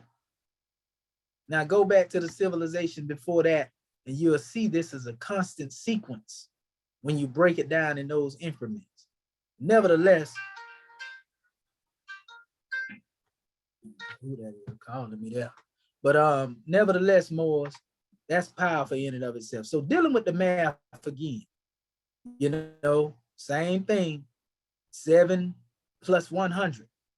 And all of these are letters because you had the Y, the K, the L, and M. So I'm going down the alphabetical sequence, you know, the way the brother manifested. You see, and each one is manifesting letters as we go down, you know, so there are words that can be formed out of these letters. You see, and we'll bring that forth at a different time. But we want you to see this cycle. So nevertheless, 7 plus 100 is 107. 7 plus 200 is 207. 300, 307. 400, 407. But yet when you isolate the zero, you know, take it, move it out the way, and you deal with the math, 7 and 1, you get 8. 7 and 2, you get 9 again. 7 and 3, again, you get what? 10. And 7 and 4, you get 11. And then you see Keti again. So all of these things coming forth from the mouth of God by means of the 7 Elohim, bringing these things into existence. That's what this particular chart is representing. But yet when you get down here and you deal with all the math, you come up with 7,000. So I say, well, what will happen if I multiplied this 7,000 times 7? Well, that becomes 49,000. You see? And that 49 plus 1,000, which some people like to say, well, a day with the great God, you know, is like 1,000 years. You hear them say that in the Piscean record. So you add that as special measure to that 49,000, you get 50,000, which automatically made me think about my flag, our flag. So then when we go into the 50,000 measure, we know this goes to the Grand Quran. It says a day with Allah as if it were 50,000 years. So this, to me, represented the fulfillment age of man. You see, the reunification phase of the Indian, returning to the source. So the third Ennead represents the return to the source, combining both Re, Ra, Osar, governed by the grand hierophant, meaning one who has become, you know, a mastermind. You know, you can see these things and you can see the relevance and what they have to do with us. And this is the stellar station. You see? So, Moorish American national flag, right? Hear now, ye cherubim, ye seraphim, ye angels, and ye men. And we know at the root of cherub, we see Heru. So we know that once one get into a level of, you know, unfolding from angel to cherubim, the seraphim, one becomes the hierophant. You see? That's a powerful measure. So I also seen the cycle age of Shunetta, which deal with the age in which our prophet came into manifest in this new era in time, because I see also a 2,100 year cycle. And you know, when you multiply that time 12, as it relates to our calendar that we put together called a circle 7 made manifest, that 2,100 times 12 is 25,200. You round the 200 off to the 25, then you get 25,000 years in relation to dealing with the cycle age. So we see all of this manifesting simply out of Moorish mathematics. We see the flag manifesting, the seal manifesting, the emblem manifesting, all being spoke into existence from the gate of God, or what is called the mouth of God. Creation began when these things unfolded or manifested in the creation. This initiated creation. When creation came into being, the scimitar was on the manifest. The star was on the manifest. That's why when we talk about our flag, it is old as the great God Allah himself. That's powerful. That's why we say our flag is over 50,000 years old, over 100,000 years old, and so forth and so on. Because it existed in divinity and manifested into reality.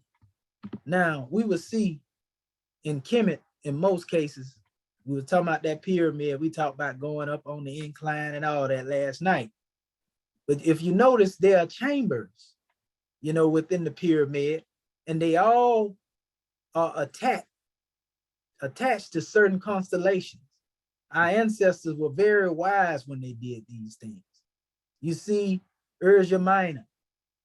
So you already know Ursa Minor being in contact with Ursa Major, you know, this is dealing with, you know, everything that we already spoke of. You know, they call the Alpha Draconis is also another name that they try to tie into you know, or they talk about the constellation Draco, you know, being synonymous as well with what they call Kafesh. You know, some people try to tie them in, but nevertheless, you know, that represents, you know, the dragon or serpent or whatever. So the serpent, we even know that the serpent, if you look at the handout that I passed out dealing with the grand sister and the unfolding of the flag, we know that represents the serpent fire, the Kundalini energy. And if you notice in this same measure we gave you here, you can see the rotation, the helaxial motion that takes place. This is why creation and everything is based in a cycle. But you know, you also mentioned that there's almost like a serpent of divinity that's rotating within creation. This deals with not only a helaxial motion, but what they call the staff of Tehuti in the root of creation. And up the staff of Tehuti within you, which is your spinal cord, at the base of it is what they call the scimitar sacrum, or the coccyx bone. Or this is the bone which Muhammad ibn Abdullah said that all the people will be resurrected from, you know, in the last day. Now, some people may think that's just the coccyx bone laid on the ground and then you're going to just regenerate from it. No, you know, that's not what's being said. It's in all actuality dealing with one being renewed after awakening that is special energy. That's how you forge the scimitar. Once that energy rises up in you and goes all the way to the crown, the scimitar is present. You see, all you got to do then is have the principles in your heart, and that's the scimitar above the star. You see, that's more science. So you see a lot of things. You see the cat here, you see Ka with the hands. You've seen the chairman demonstrating that, you know, and they'll tell you, oh, that's a Shriner's. No, that's not a Shriner's gesture. That's the gesture of an adept. You know, that's one basically letting you know that they're a free man, and they demonstrating also what we call an unfoldment of holy breath. You protected. You see by the ancestors, you see Ba. We already know Ba represents the spirit soul. You know, that's why in our adept symbol that we have with the wings, you know, that's all symbolic to, you know, as we say, the sun rising with healing in its wings. You know, the sun discs of ancient Kemet with the wings on it. You know, they also had the Ak, you know, which is the Bennu bird, which is often what they call the fire bird in ancient Kemet. You know, all of these things together, you can also see Akbar if you put it in a certain way. You know, that which is great, Akbar, you know, Akbar. So that's powerful. Manu. Notice there's a boat here, and we see the feather of Ma'at here in this particular boat. You see, we see Akut, the sun disk, you know, the circle with the dot in the center. All of these are apparatuses of, we can say, occupation, race thought, you know, which is a form of the step pyramid being, you know, all these deal with apparatuses of occupation. Now, the purpose of that occupation depends on the circumstances of the moment. Because we know in certain aspect, when the pyramid is being occupied, we got people that go through there being toured to see certain things. We got people that, and I think they done closed a lot of being able to go inside it off in certain areas, but some of it is still open here and there. But nevertheless, there were also initiations that took place. You know, the Manu, you know, is a symbol of the boat. You know, there was also a boat, you know, a Khufu that they had, you know, that was in one of the pyramids, a great pyramid. That's a whole nother measure. So as we move in the realm of the solar or the star, we are told numerous foes will stand upon man, you know, throughout his life, you know, and everything it is he demonstrated. Now, these are arits, these 7 arits being synonymous going through the gateways of the stars, and 7 by 3 is 21. These are the same arits that are mentioned in the Egyptian adept rite of self-initiation. you will find those you will approach that have the upside down face, the sad face, the mean muggers, and there's a measure you can recite when you run into these ones. Second, hara ashtaru. Then you have the eavesdropper, those who like to hear certain things and take a bone and carry a bone, as the sheep would say. Semetu is the word to thwart that. You have the roaring voice, those who like to raise their voice and act crazy. You know how when we get out there and discuss something with our people and they want to get crazy, who keru is the word that you use in that special phase. The open of countenance. You see, now this is when you are encountering someone that is basically pretty much open in their divinity, and you send the blessings Tune had upon them all. You have the Seket face, you see, and this goes into the aspect, if you know anything of it, they have a very hard look. Seket also goes into lioness, like segment as well, you see, and Seket Hara, is a measure that will bring peace over one, so to speak. When they are in that state of high energy, we can say they about ready to go the war because they done had it, up the hill, so to speak. We can bring a calm to them. Then you have the glowing, one states the best. It ain't strange they use that as special measure there because that deals with the 7 as well. Then you have the eater of foulness. Now the chairman tell you not to stir in no manure. In most cases, Islamically, we know manure, our dung is the food of jinns.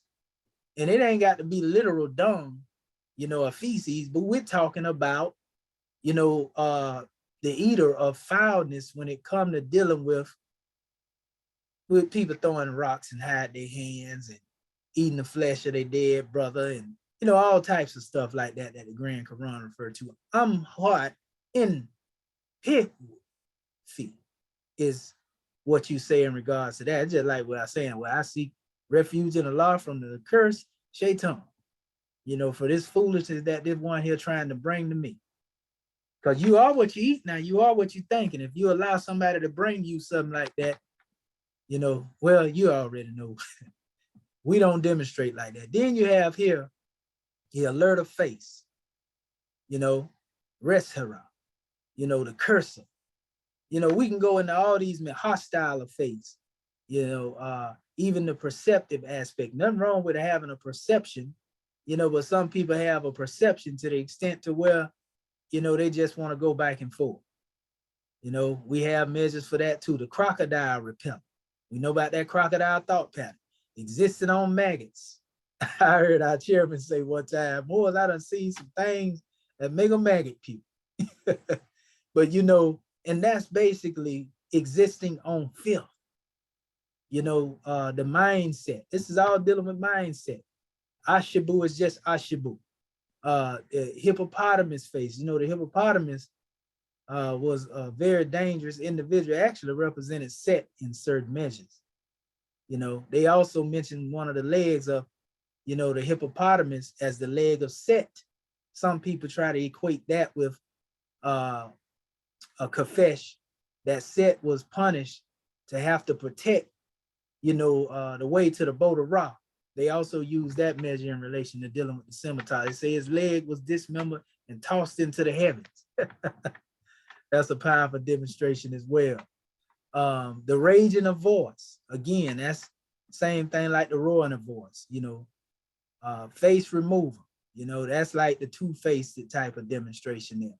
All these things, keen of face, man, we can go into every aspect, the prevail over knives. How people like to stab you in the back, smile in your face and all that type. Yeah.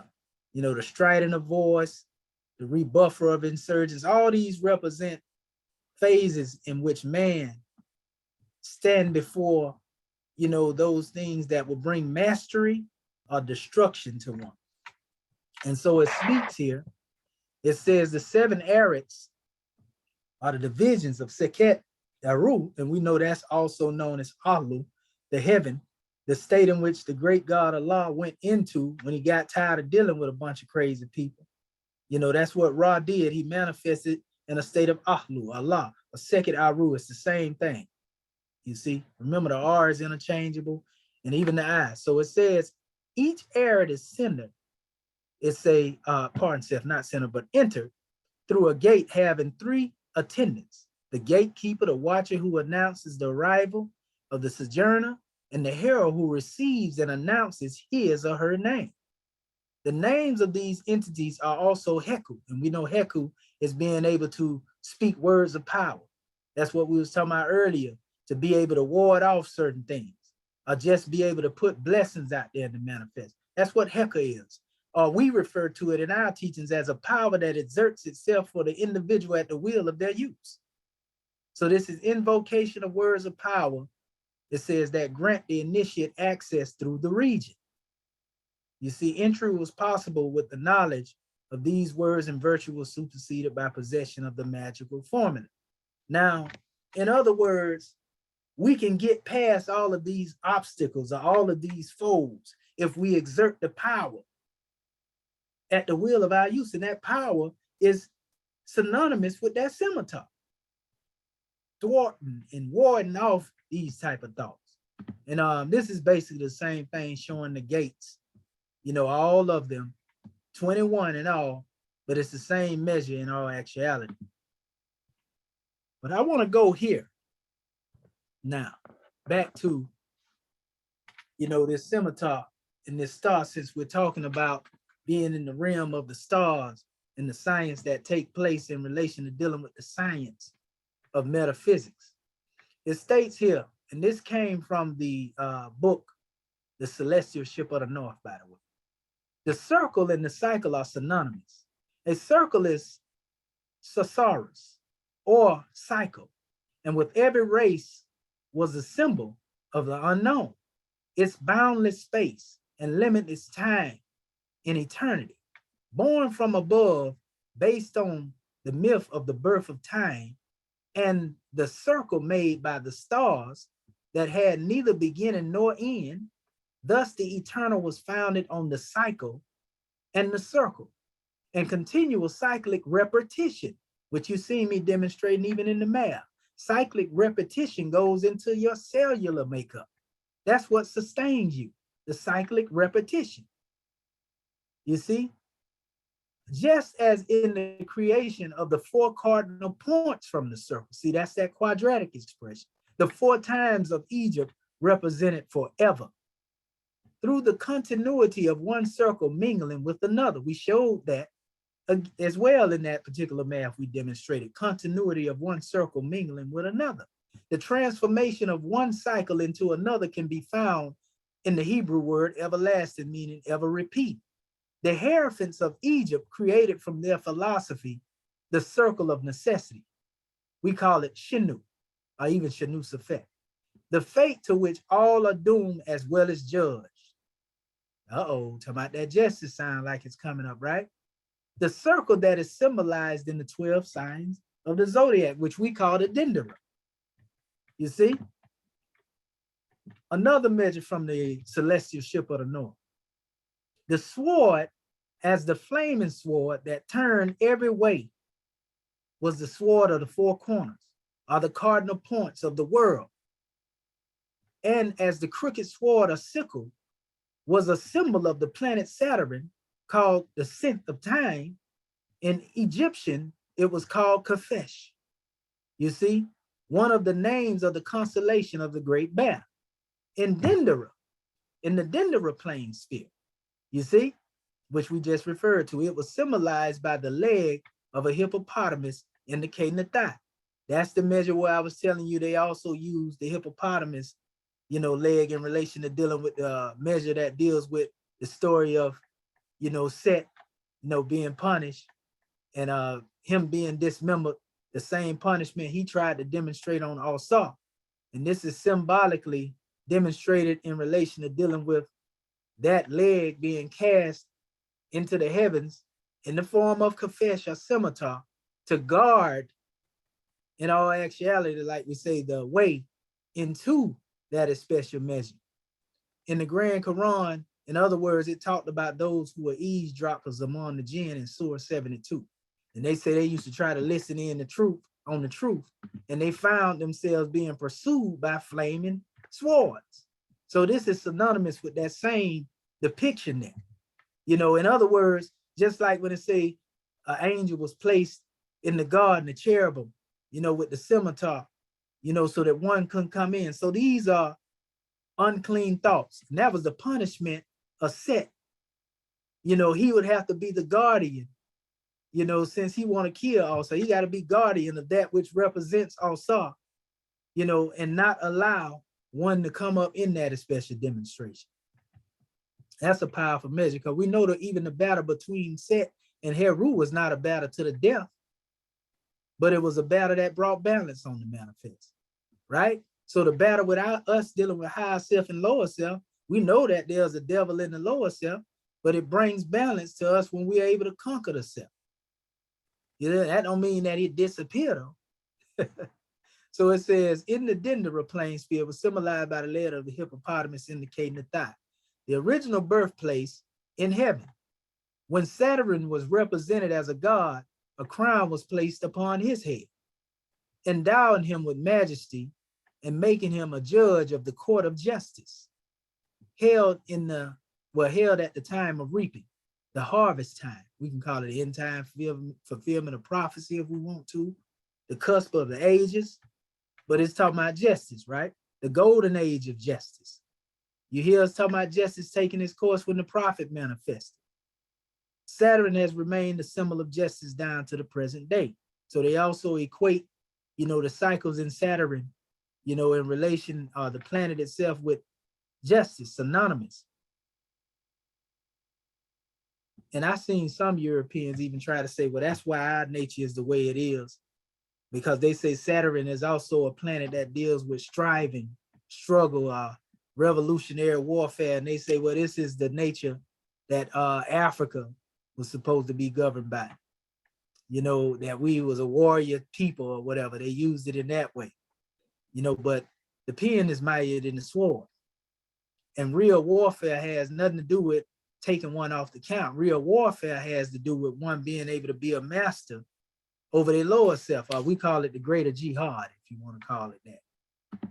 So it also stated as we go on, the cherubim or cherubs were esoterically identical with the seraphim, being images or likenesses of the celestial constellations, the heavenly hosts, or cosmic angels, and having exquisite knowledge.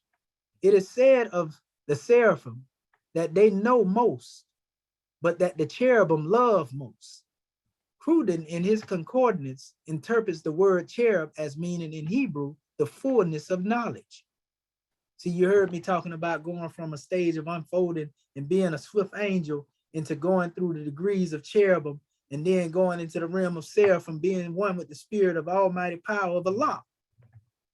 You know, see, this is the chemistry, the ministry, and the mystery that we talk about often, right? So it says, Cruden in his concordance interprets the word cherub as a meaning in Hebrew, the fullness of knowledge, and angels are so called from their exquisite knowledge and were therefore used for the punishment of men who sin by affecting divine knowledge. Cherub has the meaning of a serpent in a circle. See, I talked about that earlier as well. That's that Kundalini energy. That's that healing energy. That's that staff of Tehuti. That's the same thing in relation to dealing with, like they was talking about, the same constellation in relation to dealing with the constellation Draco. It ain't strange, you know, that the young generation out here killing each other up with what they call Dracos. You know, a mini version of AK-47, you know, and in most cases they say, well, you live by the sword, you die by the sword. Most of our people ain't did nothing except but at the point of a sword. You know, all that is symbolic, you know, to a scimitar. You see? And not saying that it is right for this to go on, but we are saying justice is on the manifest until we get ourselves together, because we told our people are destroyed for a lack of knowledge. See what it say? Those who sin by affecting knowledge, a punishment be brought to them. It can be brought to us directly, or it can come through our line, our descendants, those who come from us. That's why it said, you know, my people are destroyed for a lack of knowledge. But it's not that the knowledge is not there. It goes on and says, since you have rejected knowledge, I will reject you and your seed after you. So we condemn our seeds to death in that cycle of death. You know, when we don't teach them these lessons, we don't teach them the maximums of the truth. And just because you teach them the maxims of the truth, don't mean that they're gonna have to go their own way and coming back home, or that return to the source from which they came as far as the knowledge and coming into their divinity. Just because they didn't get it, you know, now don't mean they won't get it later. So you can't beat yourself up either, you know, if they choose to go in a direction, because that's their path. We all came through the same pathways, most of us, and we here. So we don't think the great God Allah can bring them out of that measure the same way. So anyway, as we go on, Adonijah, the Hebrew El, Lord, is the biblical connection with cherubim. As the Lord of Israel is spoken as the dwelling between the cherubim and the ark that was in the midst of them, this was the ark, that point of the covenant between heaven and the earth. The constellation of the thigh, known as the ship of the north, the holy of holies of all eternity. Oh, it get better. We're gonna take our time with it briefly, but we're going through it. We want our Moorish kin to make sure they get this when we talk about that scimitar and star. After this, here's a measure we will revisit, what we showed you from the book, the Egyptian book of the hidden chambers. You know, it shows a depiction here. And in the depiction, also is there Anpu, Heru, you know, we see what is his name, Menwir, you know, the bull-headed deity. Now, it ain't but two symbols that they got in their hand. I don't know about y'all, but I see scimitars and stars. You see what I'm saying? Scimitars and stars. So when y'all go to talk about this symbol, scimitar and star, this thing existed way before anybody can come up and try to remix it later. And they don't even know where it comes from. They think it's a symbol of a secret society. So here we go back to our Moorish Holy Quran. The wheel of time is turned once more, and the race is on a high plane of thought. See, that wheel of time has to do with the cycle, right? It has to do with cycle ages. It has to do with events that occur, milestones in the journey of the race. That's that scimitar moving from generation to generation as it has come to us in this new era in time.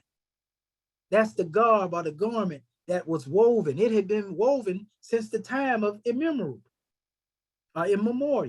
coming forth into the manifest. This truth coming into the manifest, when it manifested to us, this is how we received it. The garments that our fathers wore had given out, and cherubim have woven a celestial cloth and placed it in our hands. It says, and we must make for men new garbs. So we see how these things come into being. We see how they relate to our prophet passing them from on high, our chairman reaching into the realms of infinite wisdom. The same way how these things were impressed upon his consciousness, the same the way these things was impressed upon my consciousness with the mathematics above. You see, it happened because the prophet, you know, is whispering, you know, that knowledge if we go into a silent state. Here's another measure here. And this one is coming from the Genesis of the Beginnings by the European Jeremy Massey. And looking at a lot of his material, him and the woman that wrote Celestial Ship of the North, they actually knew each other. So a lot of their knowledge was based on, I would say, studies with each other, but they admitted who we were. That's the only reason why I would even quote some of them. They tell you that we was the original people, you know, in certain measures like that. And so it says the heaven of mythology is no mere undiscredited space or blue sky. It says, but a definite creation, a first formation, which could be followed by a second and a third, according to the length of cycle and size of circle. In one of the cuneiform texts, there's a variant reading of the name Tafti, Tiamat, which is called the Divine Mother, which is also referred to, some say, the earth, which is also born the name heaven. Tiamat, Brother York spoke of that as a planet. In all actuality, we represent, many different aspects of planets. That's a whole nother drawing in and of itself, because we represent an earthbound body as well that's rotating and moving with cycles. But that's a whole nother drawing. Just as the Egyptian typhoon is the mother of the Aluhu, which deal with the divided heavens, that state in which Ra retreated, it says, called the fields of Elysium, the heaven. So it's speaking of the womb through which creation come forth. It says the heaven was something that could be born by the mother, being distinguished by the two sisters. We always see this with Newt lifting up the boat, Ka, and this is dealing with the heavens. We see that in Kemet all the time. It says, being lifted up by Shu and brought by Enhar, carried on the backs of 7 giant brothers, being founded on the 4 quarters by the lunar god and established finally on the 12 signs.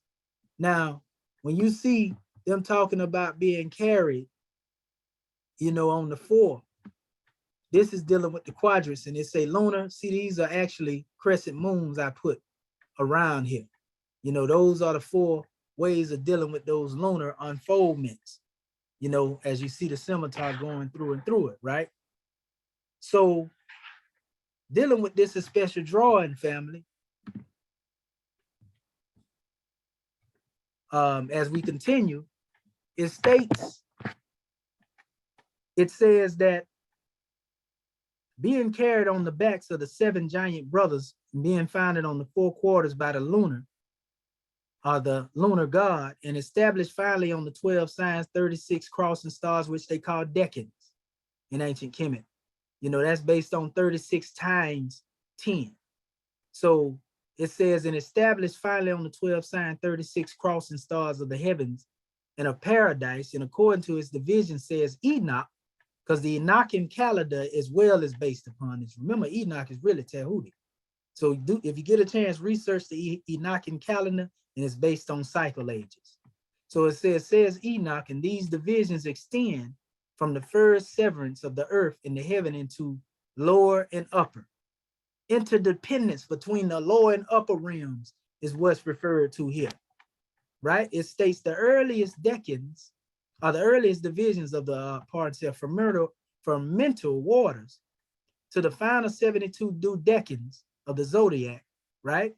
It states here a couple of hieroglyphs will determine the nature and origin of the sword, which turn every way in the region of the bear or Kafesh, because they also use the term bear. So we see it's referred to as draconis, bear, bull, hippopotamus. They use a whole, depending on, what stage of the revelation is being demonstrated, but it's all referring to the same thing. It says, as before said, the crooked sword or sickle of the Egyptians called the Kafesh, and bears the name of the region and the goddess of the bear as well, right? It states the leg of the hippopotamus was its model. The 7 great stars in Ursa Major, called Kafesh or thigh, form a figure not unlike the thigh. It says leg and bended knee of the hippopotamus. The leg of the thigh of the northern heaven is identified with the great bear in the ritual. It says the leg of Gorgo or typhoon was also a model for the Greeks' vases, which may be compared. It says the thigh, a typhoon, the goddess of the great bear. So that's showing you also another expression in different cultures. It says Kafesh warrants us in substituting the Kafesh sickle for the Kafesh thigh. And we recover the image of a sword that turned around the circumpolar heaven, which you see in the image that we started with. Corresponding to the flaming sword that turned every way, the sword of the 4 quarters. And if the word karubu. It say be rendered sword in different passage instead of karipu. It say a sufficiency as suggested. The sword is there likewise identified with Bemoth or Kafesh, the chief of the ways of the creator, the Typhonian goddess of the great bat. Moreover, the Kafesh, the thigh of the female, is called the Irheka, or great magic power. It says, and it is a type of the birthplace above, because it was the birthplace below. Hence, when we are told that Gan Eden means garden of pleasure, we have to read the imagery as physiological according to the sign of the hinder thigh and the gnosis of the two truths, the double truth or double truth, right? The pleasure place of reproduction is also called hindinish, delightful, as the birthplace of Zaratush or Badashish. It say thus the circle of Eden is further identified by the types of the Kafesh uterus, right? The uterus and the crooked sword, which have one name in the hieroglyphs. It say, and finally, the crooked sickle or the sick of time formed by Gay, the mother of the seven titans, who with Kronos mutilated Uranus, is none other than the crooked Kafesh or Sabri. It says, modeled after the leg of the hippopotamus. Again, this was their particular measure that they brought forth. Now, there's something to be mindful of here. When you go into a mexim, and we gave this to the Moors recently as well, you look at the combination between Om and Oxen, a mexim. You're talking about spirit man, and you're dealing with the heavens. This is the root. And it speaks of it here. You know, the ancients supported Mount Atlas and the ocean on West Africa to be the boundaries of the world. And this remote and imperfectly known region was made the scene of the wildest fables. It says Ultimus, it states EST look like, it said there is a remote district of the Ethiopians, a general name for the sunburnt African. This is a European using this terminology, you know, and we giving it to you for clarity, not for, you know, means of going beyond a demarcated measure.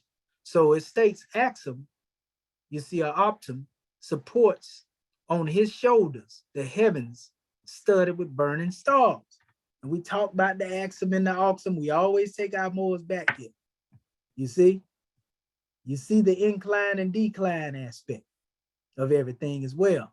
But the root deal with spirit man governing the heavens. Well, above each of these points are these seven stars, 7 here and the 7 there, as you've seen them, you know, moving around in rotation, meaning the stars hit the points of Axum and Alsum.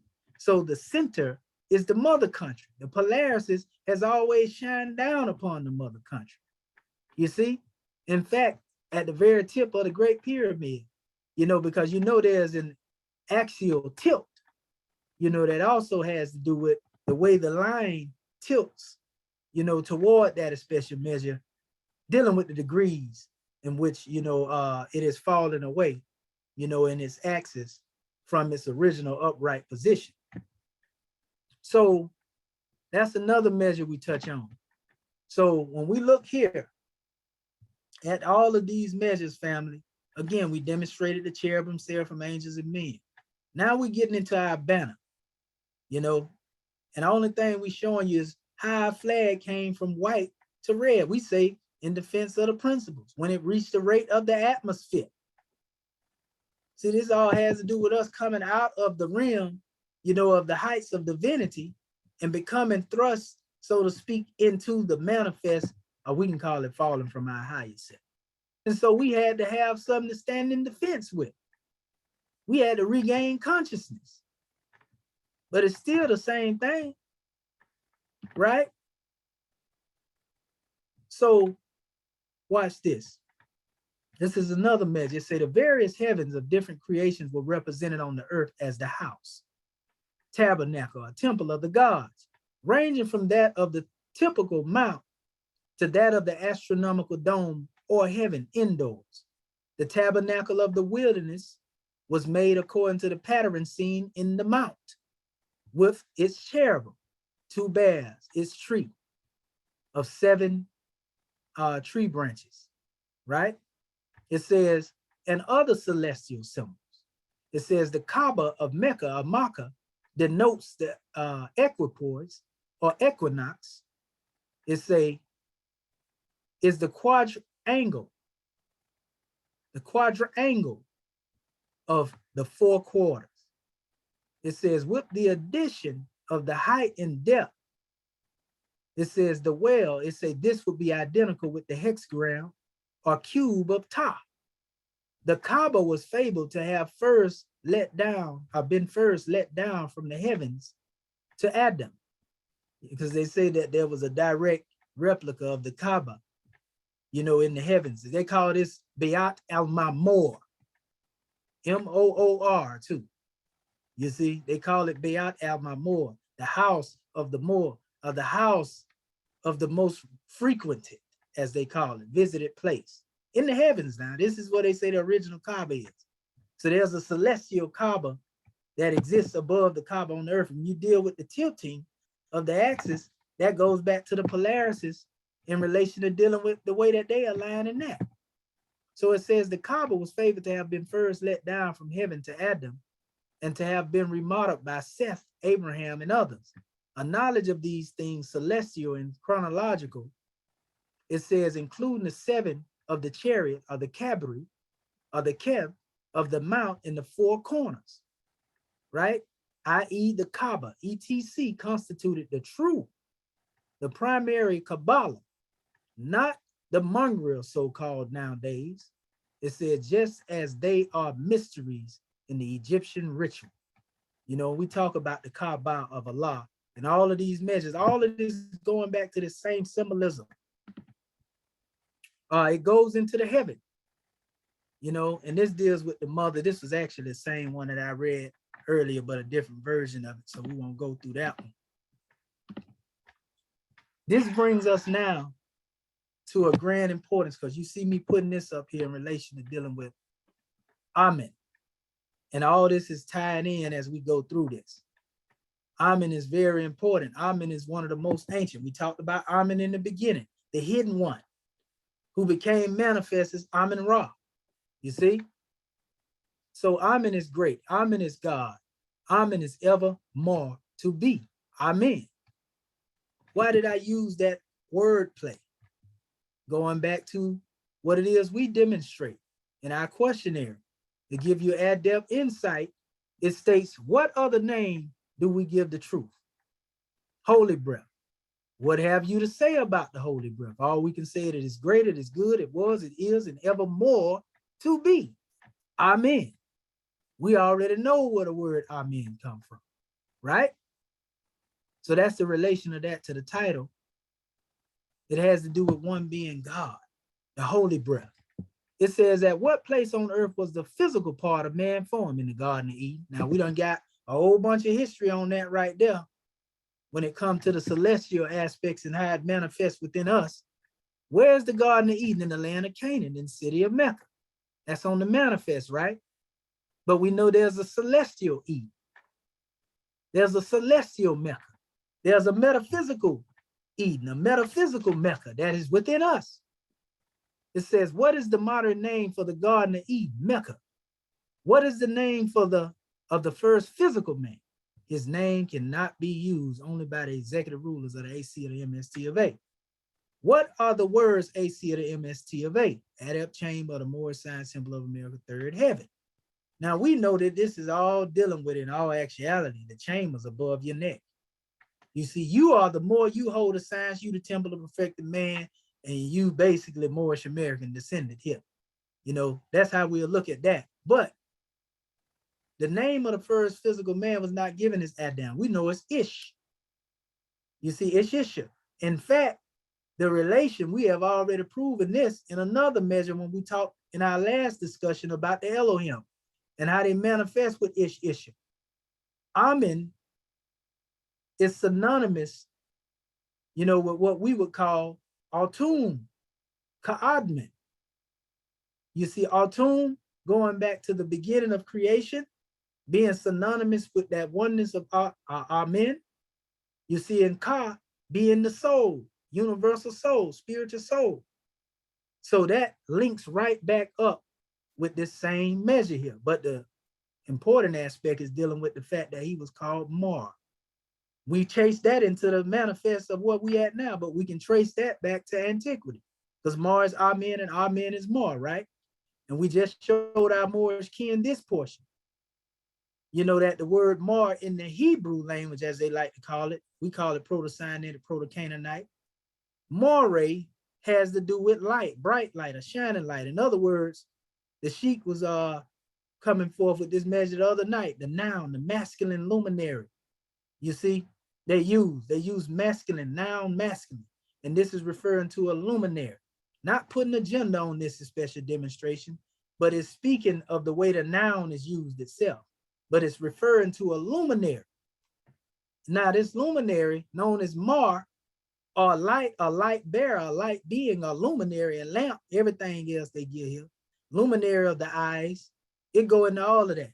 This same Mar as light and luminary goes back to Amen, because Amen himself was known as the light of the sun Ra, the luminary Mar. So you can see the connection between Amen, Mar, the light, and the light that's mentioned in this language, because this language comes from the Kemetic language indirectly as well, just like Arabic. So it states here, in the light of that being mentioned, it says in the Egyptian Book of the Dead, these gods of the circle in the seven Ahlu, which is also known as the seven Ali, right? Which is going into the Elohim, the seven eyes of Allah, right? It says, were termed the ancestors of light.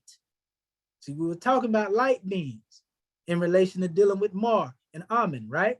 It says the Hebrew Elohim created light. In Genesis, we read, let there be light, because in that book, when it said God said, it's using the term Elohim. This is created fate, according to chapter 1. The light that they created and were allowed to create it, it was not, physical light. You see, it had to do with consciousness. And it was the great God Allah in all actuality, because if you put somebody over a construction project and they the one that's bringing it on the manifest, you got a whole bunch of people doing the work, but who gonna get the credit? I'll wait. So it say in Genesis, we read, let there be light, and there was light, which indicates the seven were the primal light bringers of the first creation, right? It say, which was the Sabian in origin.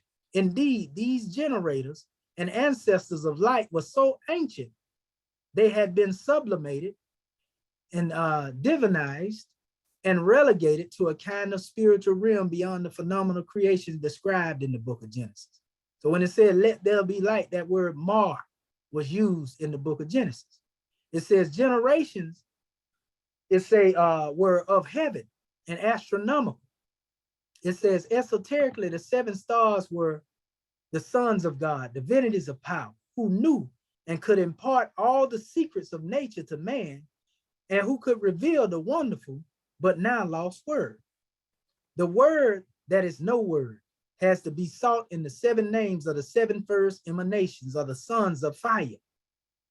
It says in the scriptures, the secret scriptures, it says of all the great nations, the seven were the all-embracing manifested deity only when considered as one. So you're still speaking of the oneness of the great God Allah, when you're speaking of the seven eyes of the seven Elohim. It says in later theology, they were materialistically transformed into the one God, Jehovah. We know Jehovah, Yahweh, YHWH, backwards is who he, Kemetically.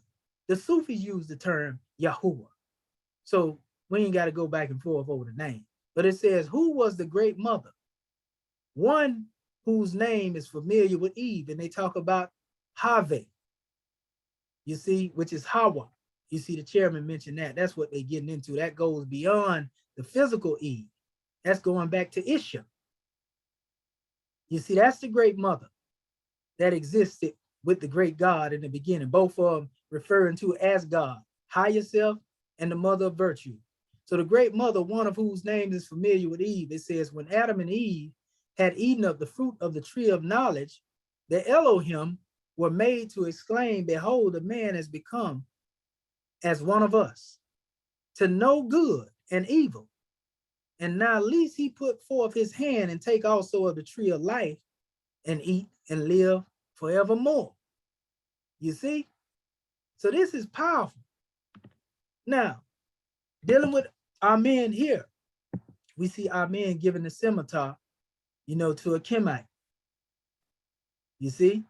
We also see here our men holding the scimitar upon his shoulder.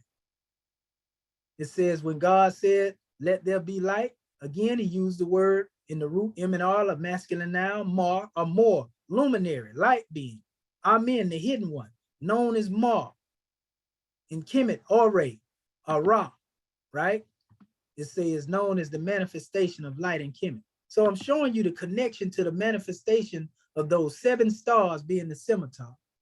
Those stars being of light, representation of the Elohim and the light beings. Also going back to the creation, being spoken into being, brought into the manifest, and also going back to the ancient creation teaching of cosmology of Amun, Ra manifesting.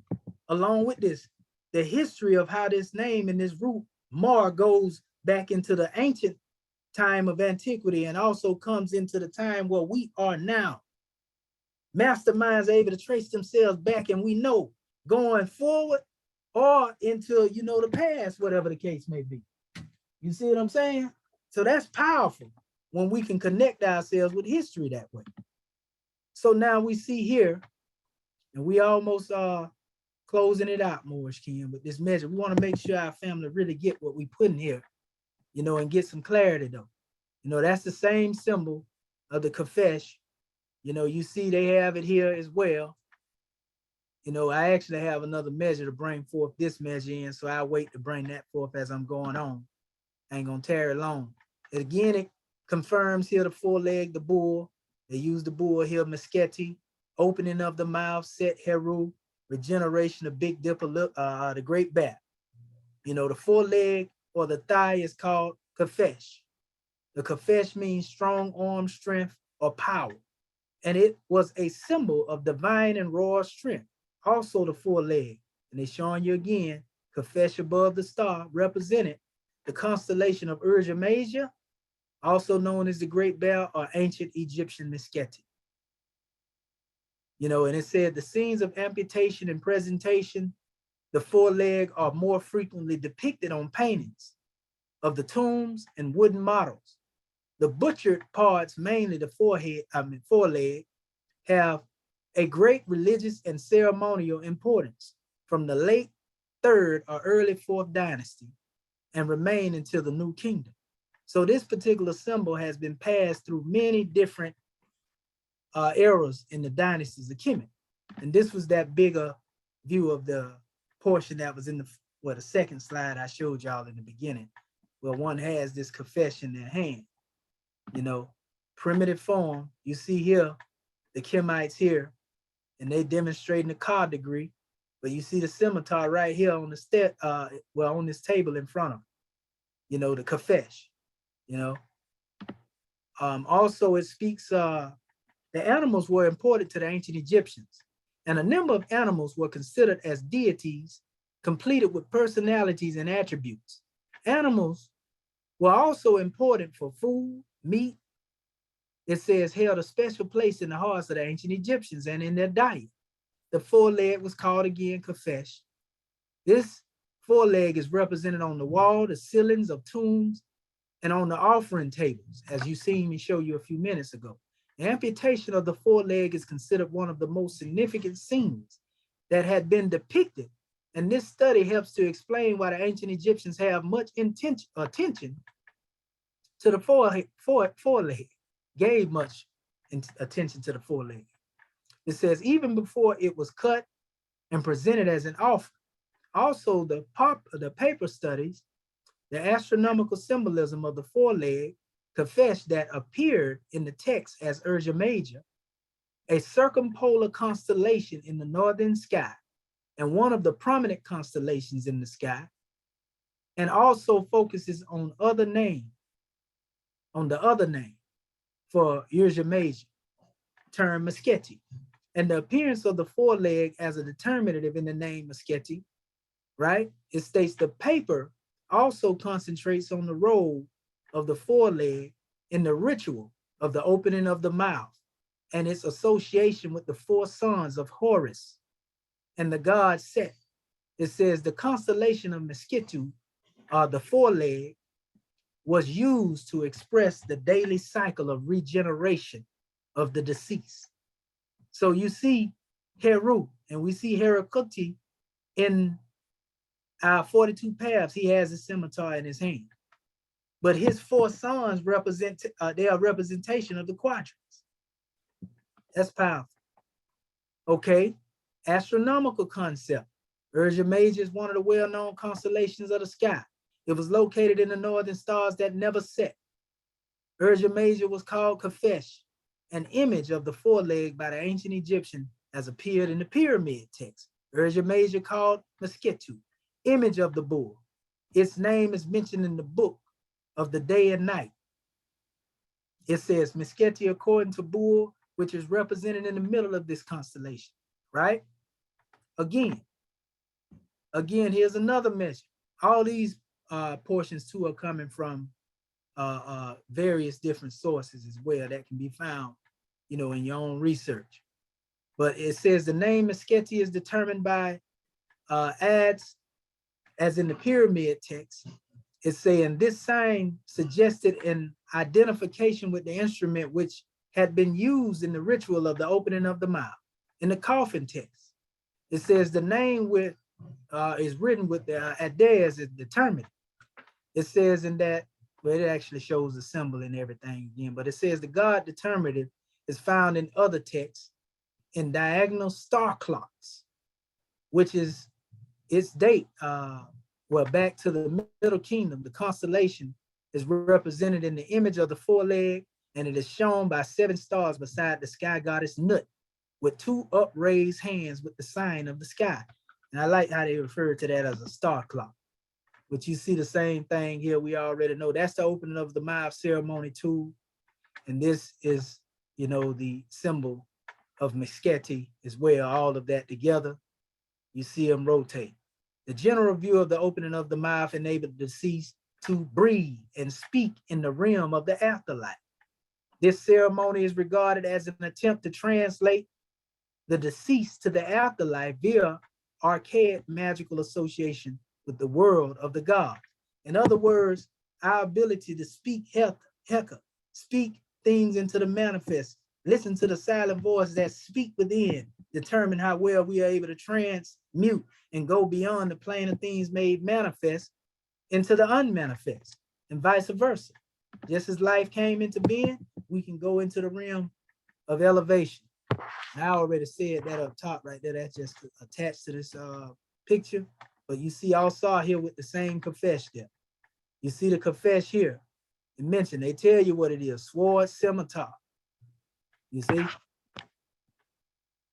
Right there, lords of strength. They said it represented strength. There it is down here again, kafesh, constellation of the bear. Most of the Moors seen these things, but now they are together so you can see and have more clarity. Kafesh here, right there in front of Al-Sar when he getting ready to judge one. You know, in the judgment hall of Al-Sar. And these here, we just gonna fly through Moorish King. Okay, that segment with the scimitar, the lioness, lion goddess. You see her here with it in her hand. You see her little kundalini just done come out. Her little crown chakra. That's a powerful demonstration there. But it says the foreleg or the thighs called kafesh is translated also strong arm power. Yeah, that's actually one of the others that I had read. But you know what? It's the same information coming from a different source, actually. But it goes into what we said already. But here, it speaks again of the seeds of Heru and his sons. I wanted to show you this too as well. How this thing is so universal. This is from the culture, you know, that deals with the Yoruba teachings and so forth and so on. You know, and if you notice here, the crown of the king is the scimitar, and the crown of the queen is the star, the way they demonstrated. and they talk about Obatala, Orola, Ogun, Yemea, Elegua, Akun, all these different names here that they have up here, family. Obatala, that term that's used there, it makes me think of Aloatala, that's mentioned in the Grand Quran, but Obatala means the white deity. We say white mean purity, purity mean God, God ruler of the land. So the rulership come through being able to be conscious. And you can't be a ruler, if you don't have, we can say, guardianship. If you are not one who is able to demonstrate protection and security. So that scimitar represent consciousness. You got to have a clean and pure thought pattern to be able to wear that scimitar. Ish and Isha, hence Ashe and Eshu. These are those who are mentioned in being those who brought creation into being in their particular teachings, the life force of causes.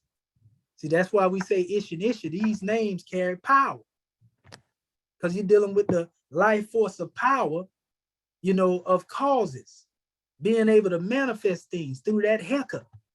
Then I had Moorish, hence the combination of the words Mu, which deal with the ancient people, the Mu Lemuria, the people of Mu, our people, and Orisha. You see? The Orisha, Mu, Orisha, Moorish. That's just, just my own history, historical research or what. I ain't gonna go through all of these measures because they're really just being redundant more. But what I'm gonna do, I'm gonna send this PDFs out to you. This PDF, I'm gonna send it to you right here. You can see, they got a whole bunch of examples with the scimitar being demonstrated here. They talking about the pole star and connect. Man, there's so much information on this stuff. It's crazy. There you see it again, the same thing, Urgent Major, Confesh, Mesquite. I mean, I got way more than this, but it's just overkill, so to speak, when it comes to all of this information in this area. It ain't something that's hard to find. You see, same thing here, they emphasizing that there.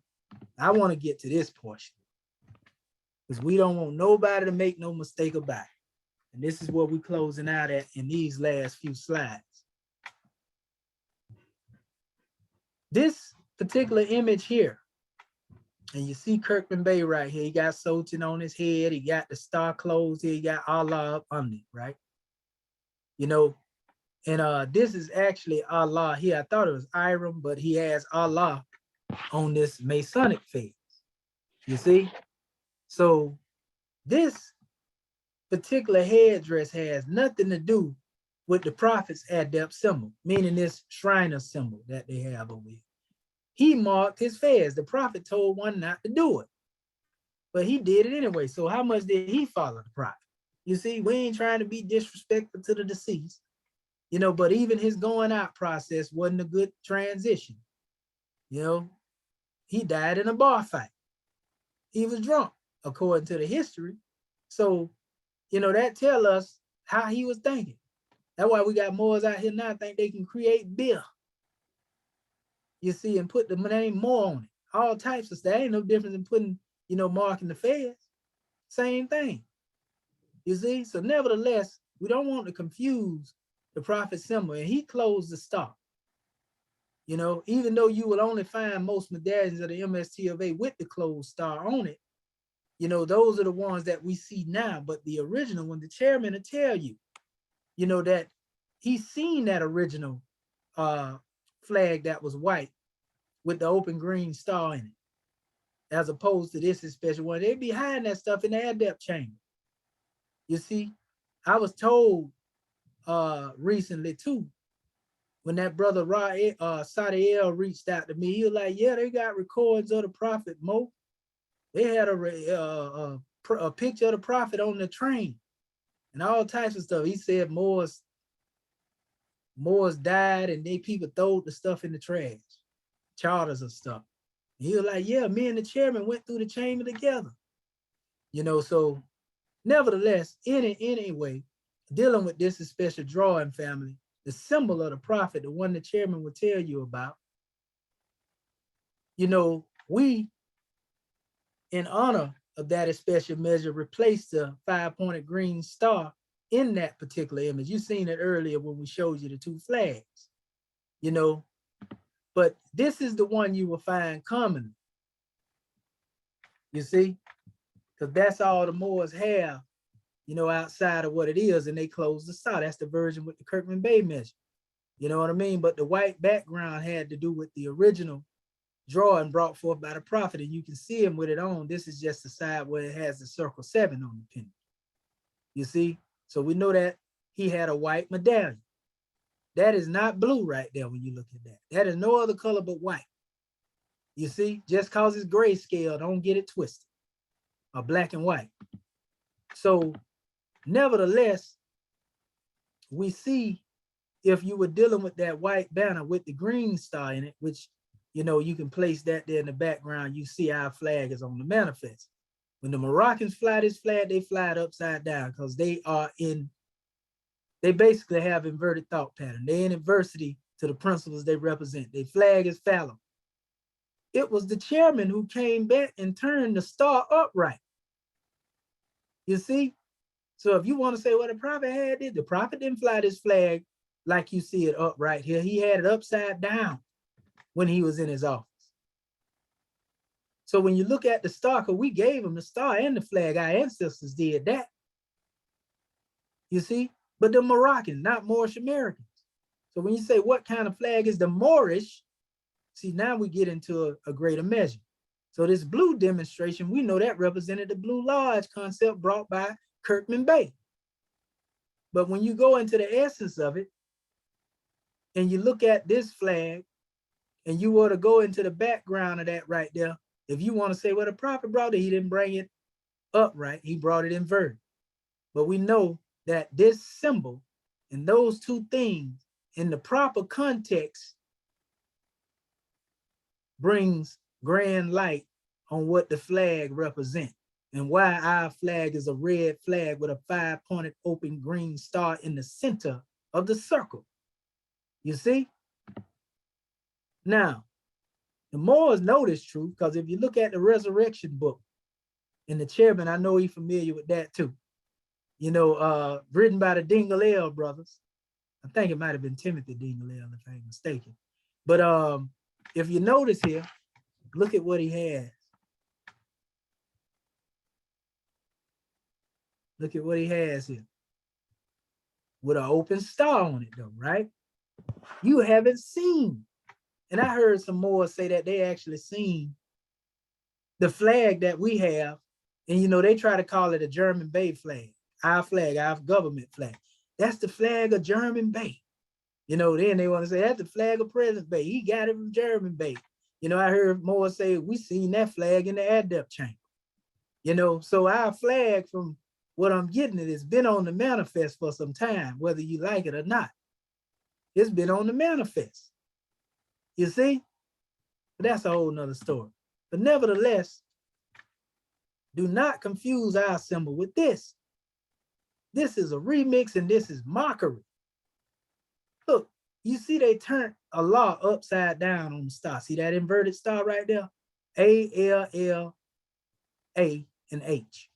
Let me blow that up so you can see it better. That's disrespectful. How you gonna put Allah, the head, on the bottom? You see what I'm saying? But then, like I say, they have this stuff up here where these people wearing these fezzes with these names on them. NBC Negro as they want to be. And they don't know nothing about Moorish America. They got Kaaba, Ali, Muhammad, and they reverends and pastors of the church now. Medina, Egyptian, Muslim, Al-Quran. But they can only do this one time period, or maybe 2, 3 out of a quarter, a year or so. They got to keep it a secret. Because if they really demonstrate the teachings of these coaches, then they will be pretty much cast out by the European and their own family members. Oh, you dealing with Islam, huh? You feel me? So they let you wear this stuff symbolically to mock yourself with this old Mark Fez here, you know, but they won't allow you to practice that publicly without being ridiculed. Oh, they trying to implement the Sharia. Oh, they follow violent religious culture. You see? And they'll tell you, oh, well, we take the oath of Ali, the cousin, I guess they want to call it of Muhammad, or son-in-law, whatever you want to call it. That's who gave us the permission. These people crazy. So nevertheless, Moors, this is where this symbol end up coming into play at. Out of all these things made manifest, that's where this came into play at here. They remix their symbol to be symbolic to that of the Shriners, and it came through Kirkman Bay. And there's a difference between that. And some of the same Moors that are talking about our flag, like this is actually a flag that was created by Saudi L's son, which they be going to war with each other, father and son going to war with each other. But nevertheless, they came up with this concept from this symbol up here, which is in the colonies. There was a Moorish colony that was created. If you ever heard of the colony, this is one of the places where it was. And, Moors visited like a historical site. Those who try to be so-called as adepts, they take people out here.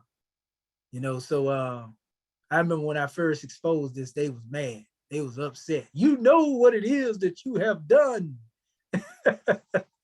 So nevertheless, Moors, that's what these symbols, because notice they got the scimitar beneath the star. I'm going to show you where they got this from. As you can see, though, when you go to this symbol, the scimitar is always rotate. So we see it goes in this particular area, and it comes all the way over here. So these represent different cycles when you see the scimitar. I done seen the scimitar on the side of the star and everything, but this is the symbol that they got it from. This symbol was adopted later by Eliphas Levi. And he adopted it from the people of India. Indologists, this is one of the things that circulated back during that time. If you notice it, and I actually have one with the Sanskrit written around it. I wasn't able to find it, but I'll probably put it in there before I send this out to the Moors with the Sanskrit written around it. And that's the serpent, biting its tail, which is symbolic to dealing with a cycle, a beginning and end. Some people say Alpha and Omega, whatever you want to call it, right? But nevertheless, there you would see the scimitar also here. It was our holy prophet who raised the scimitar above the star when he brought it back, because he got his teaching from India.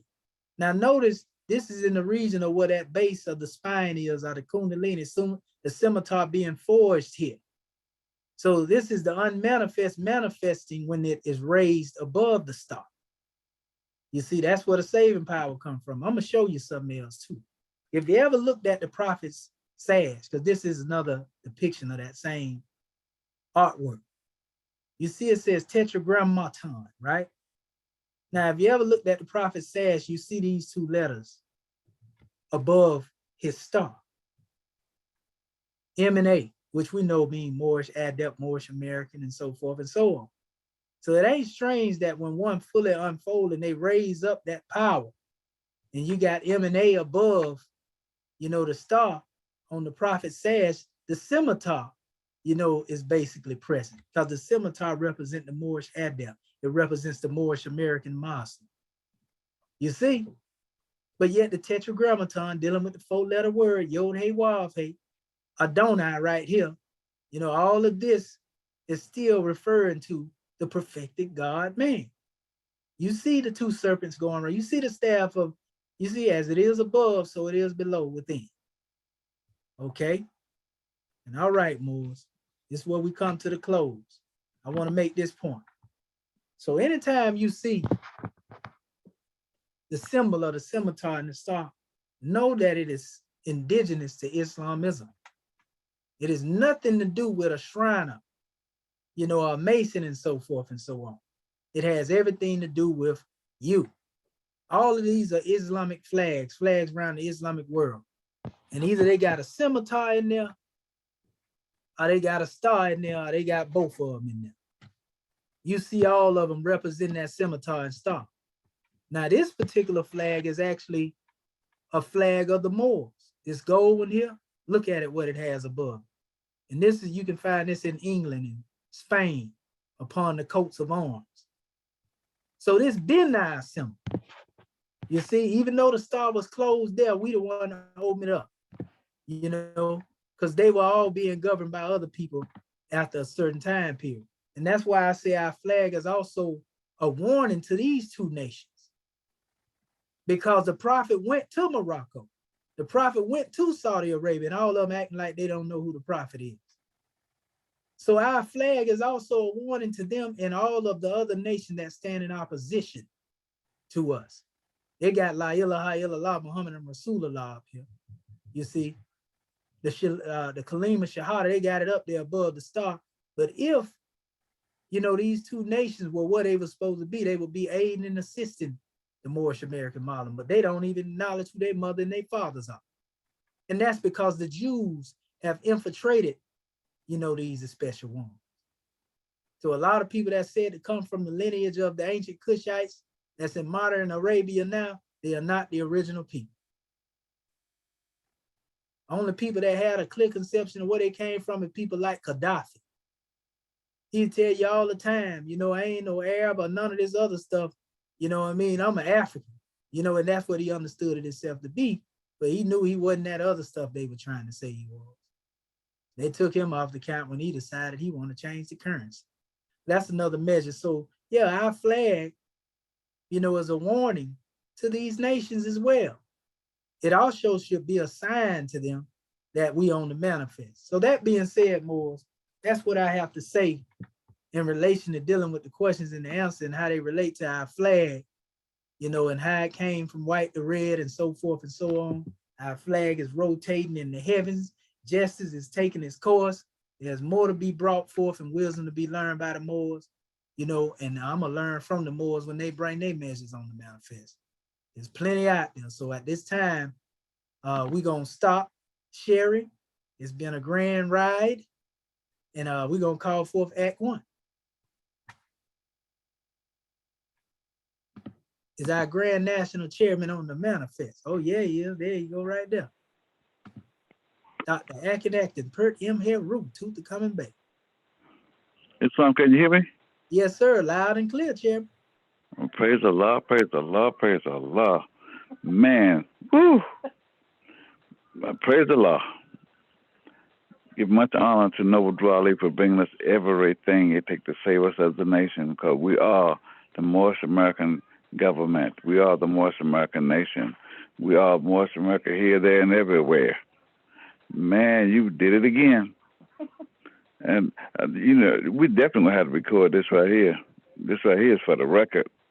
Because, man, you know, I want to give much honor to the way that you emphasize the importance of recognizing the openness of the star, because this actually represents the consciousness of what the star, the star itself represents, the openness of the star represents consciousness, as opposed to what these other nations and organizations and groups and individuals, they got 5-pointed stars, true, but they don't. You can count on one hand how many of them got a 5-pointed open star, including Morocco. But how many people actually recognize the consciousness of what the openness of the star represents?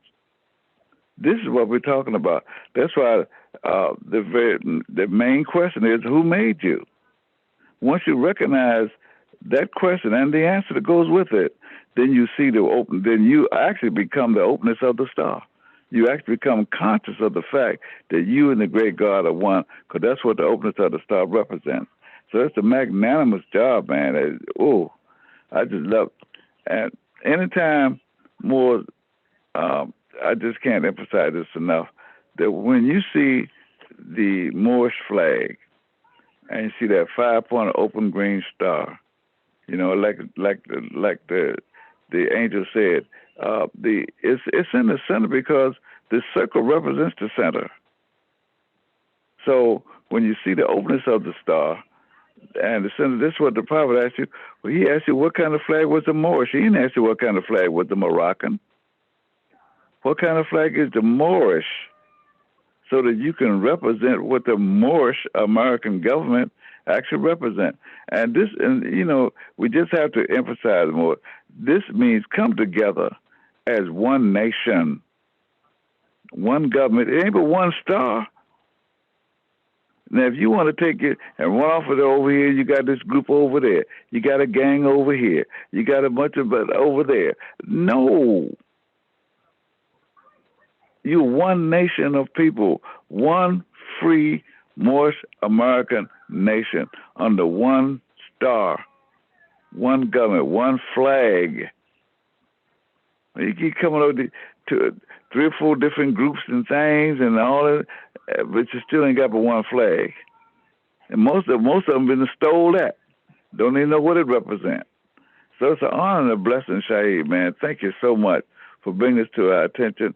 And more, I want to encourage everyone to please listen to the playback, because this is a powerful class, magnanimous class when it comes to knowing what it is that we have, what the prophet brought to save us as a nation.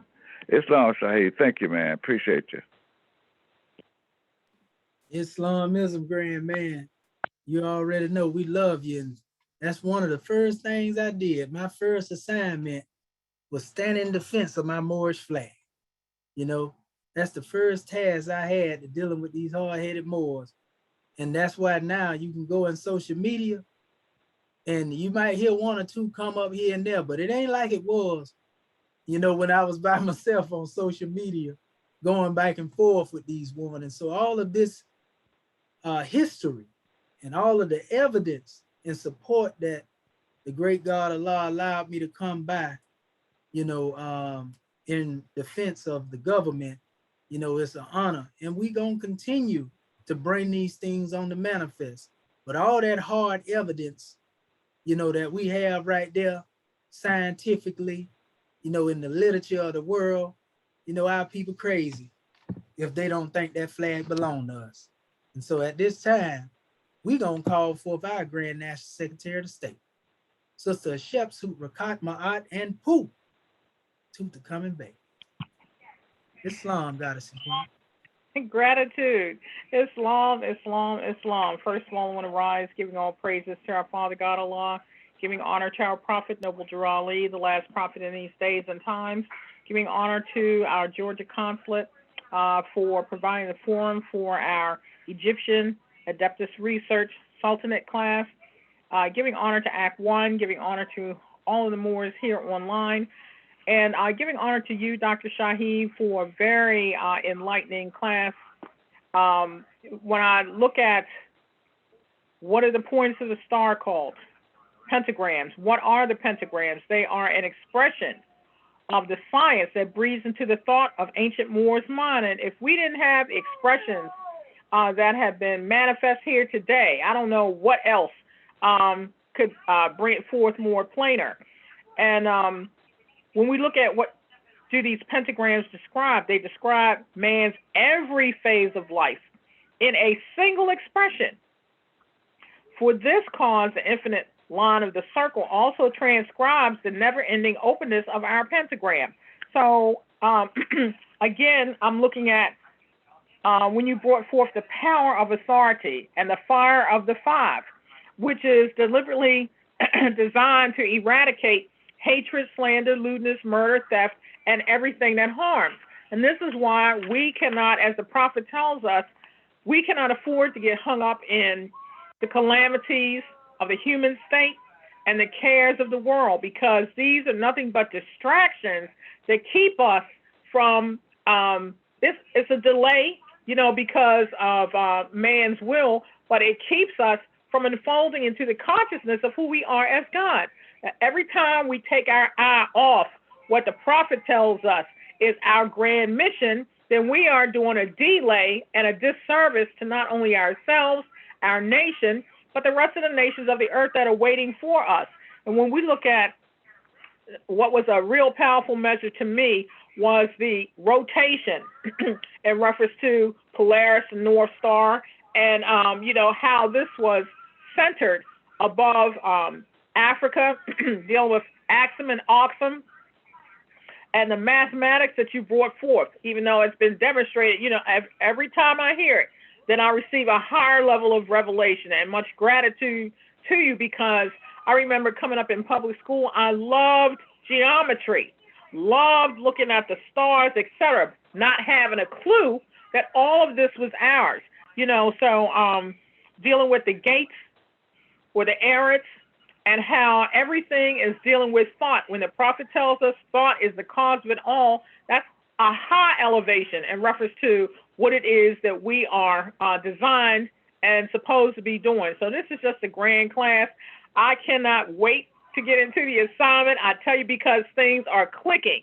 Today's class, I didn't feel like I was pulling a piece here, pulling a piece there. It brought clarity as far as all truth is one, so I can't wait to go back into the detailed aspects of it, to make it even more clear to the self, so that I can bring forth with clarity and comprehension. So gratitude more for this grand class. We definitely appreciate you and all the work that you do.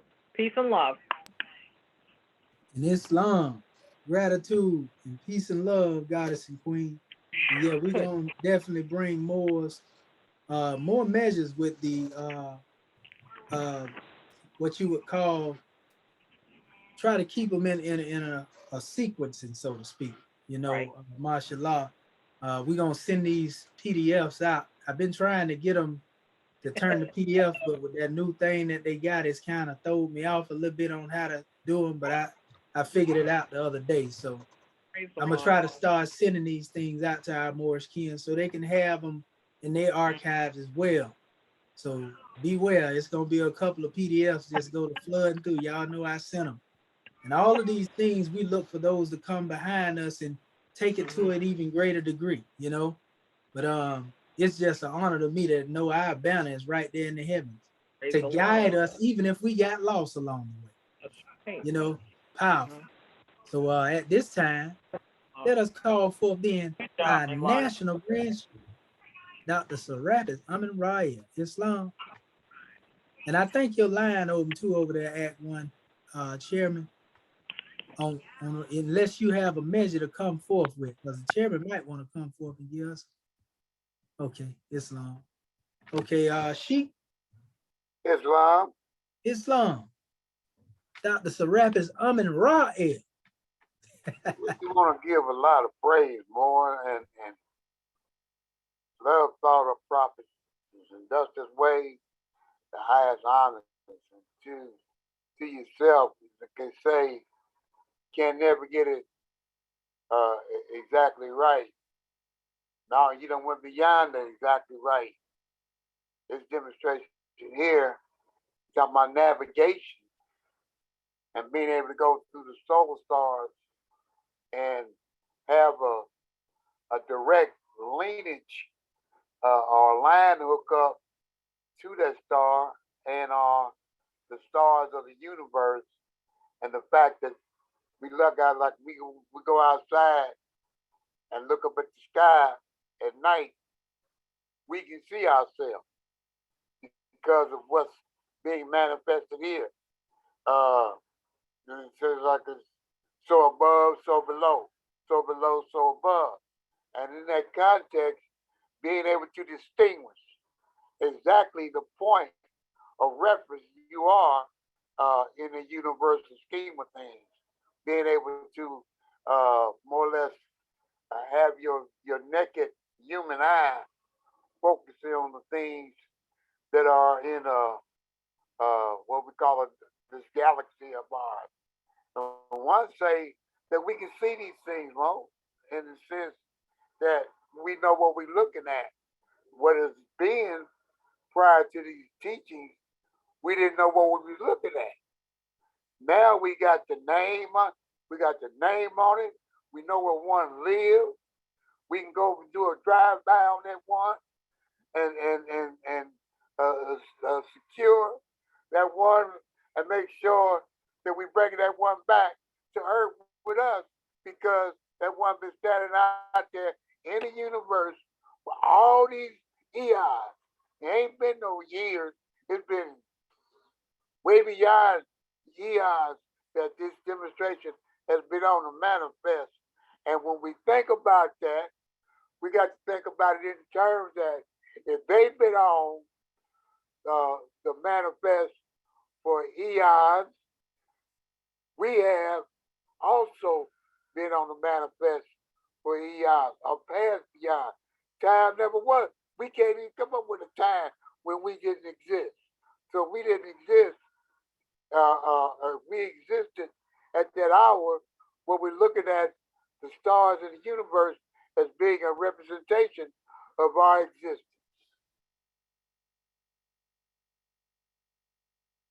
We have you to give us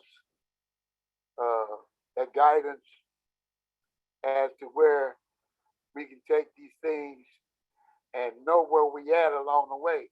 Like the ox handle. What's the name of it? You hit that one upside the head with it. Islam. I'll tell you more. You did some very powerful studying, and it's called the ox head. What is it called? Oh yeah, Kafesh is the name of it, but yeah, that's the ox leg, the leg of an ox, you know, from whence the word axe actually evolves. And you know, that's etymology there. But yep, that's it. Islam. Musketi is the actual constellation comedically. It's what now? Casseti? Miss Ketty, like Miss Ketty. Yes, sir. Miss Ketty. Islam. See Islam. what I'm talking about? This demonstration is so vast and so powerful. And if we lock down on what's being transmitted here, because we don't forget now, we just fail to recall. Go back in this demonstration and lock it in where we can give it up in our classes as we proceed on a universal scheme of things, or step in somebody's class or counsel it and demonstrate these teachings that's being set out for us. So I appreciate that more. Islam.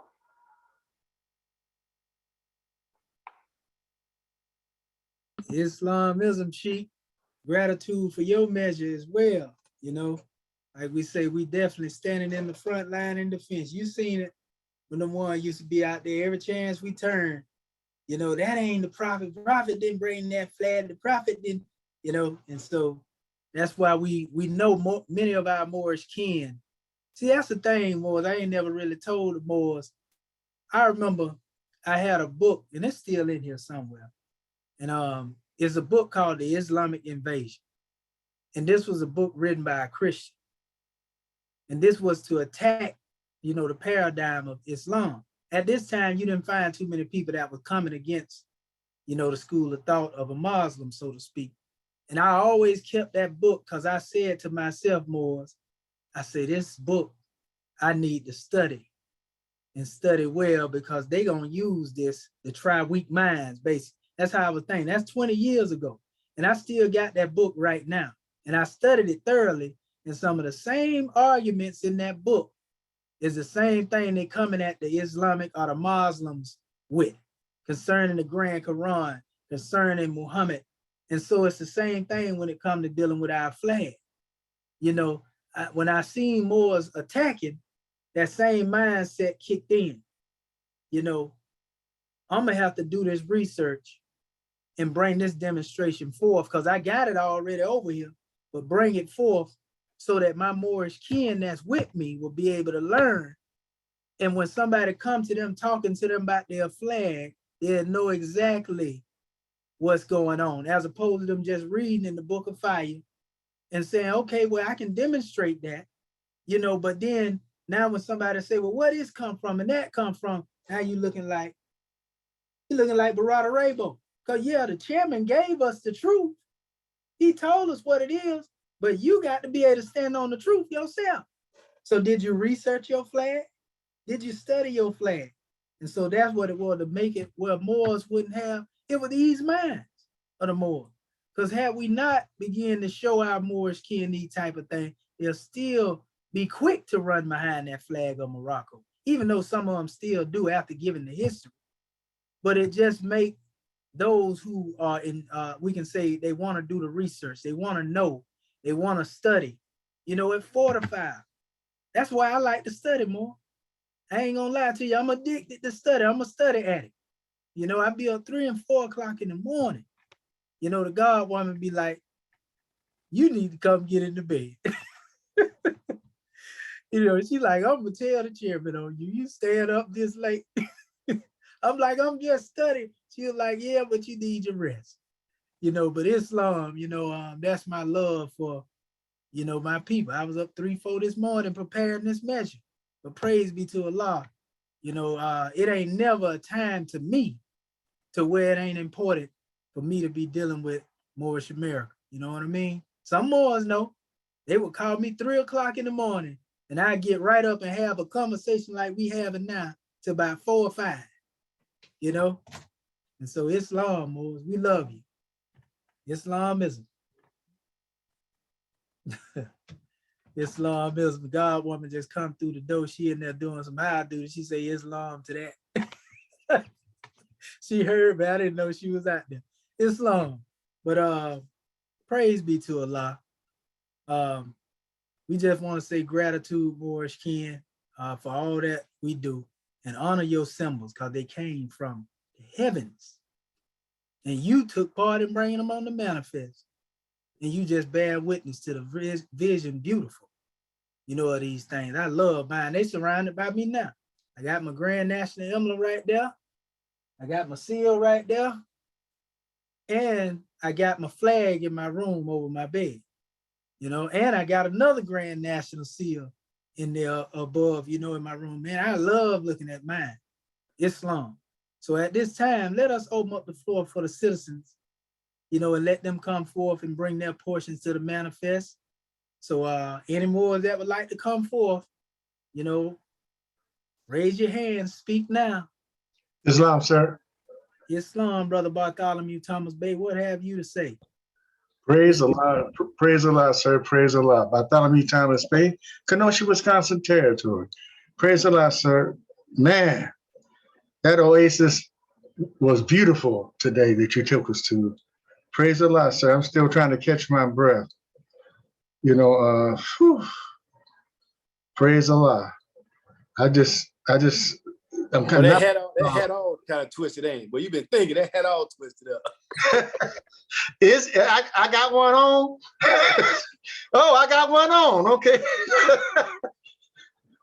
I thought I was holding my head. Okay, praise Allah. All is well.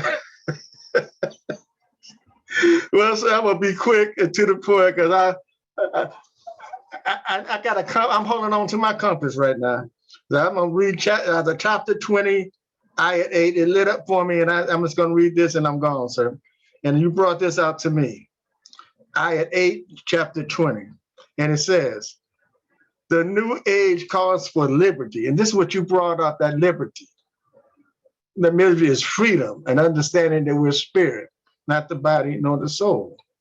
The kind that makes a man a priest. We understand we got to take responsibilities for ourselves, what you brought out, sir. Now, praise the Lord.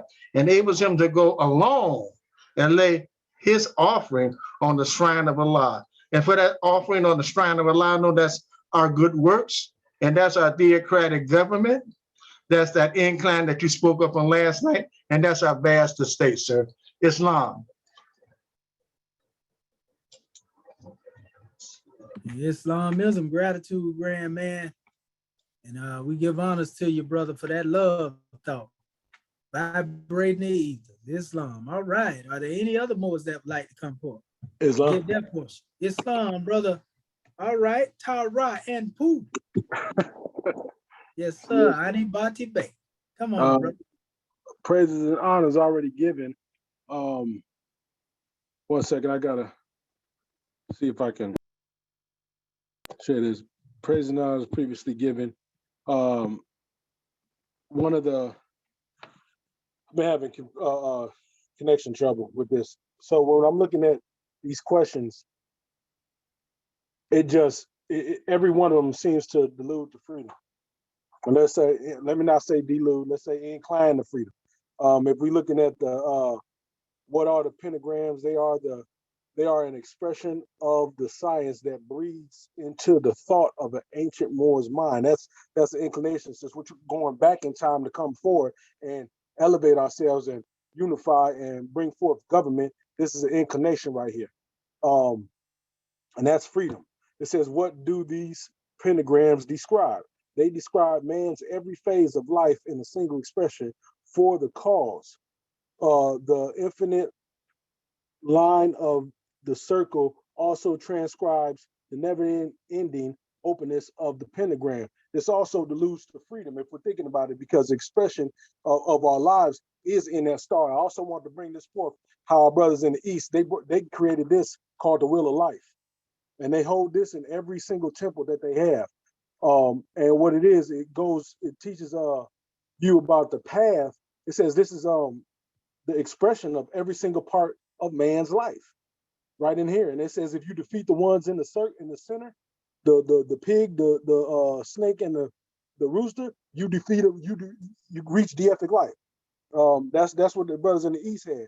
And when we're looking at what did the Moorish flag, when did the Moorish flag change from white to red? It says when it reached the rated atmosphere. That also, don't want to think that it was just about the bloodshed. It was about standing on them principles and bringing everything forth. You know, that's a bloodshed in the mind, because you got to kill that NBC in order to get to that aspect. You also got to take away all the aspects of what you've been taught coming up in a indoctrination system. So with that, there's a lot more to it. I'm just gonna leave it at that. And peace and love. Islam and peace and love. We look forward to all the grand research we know our Moorish king gonna bring on the manifest, because we know it's coming.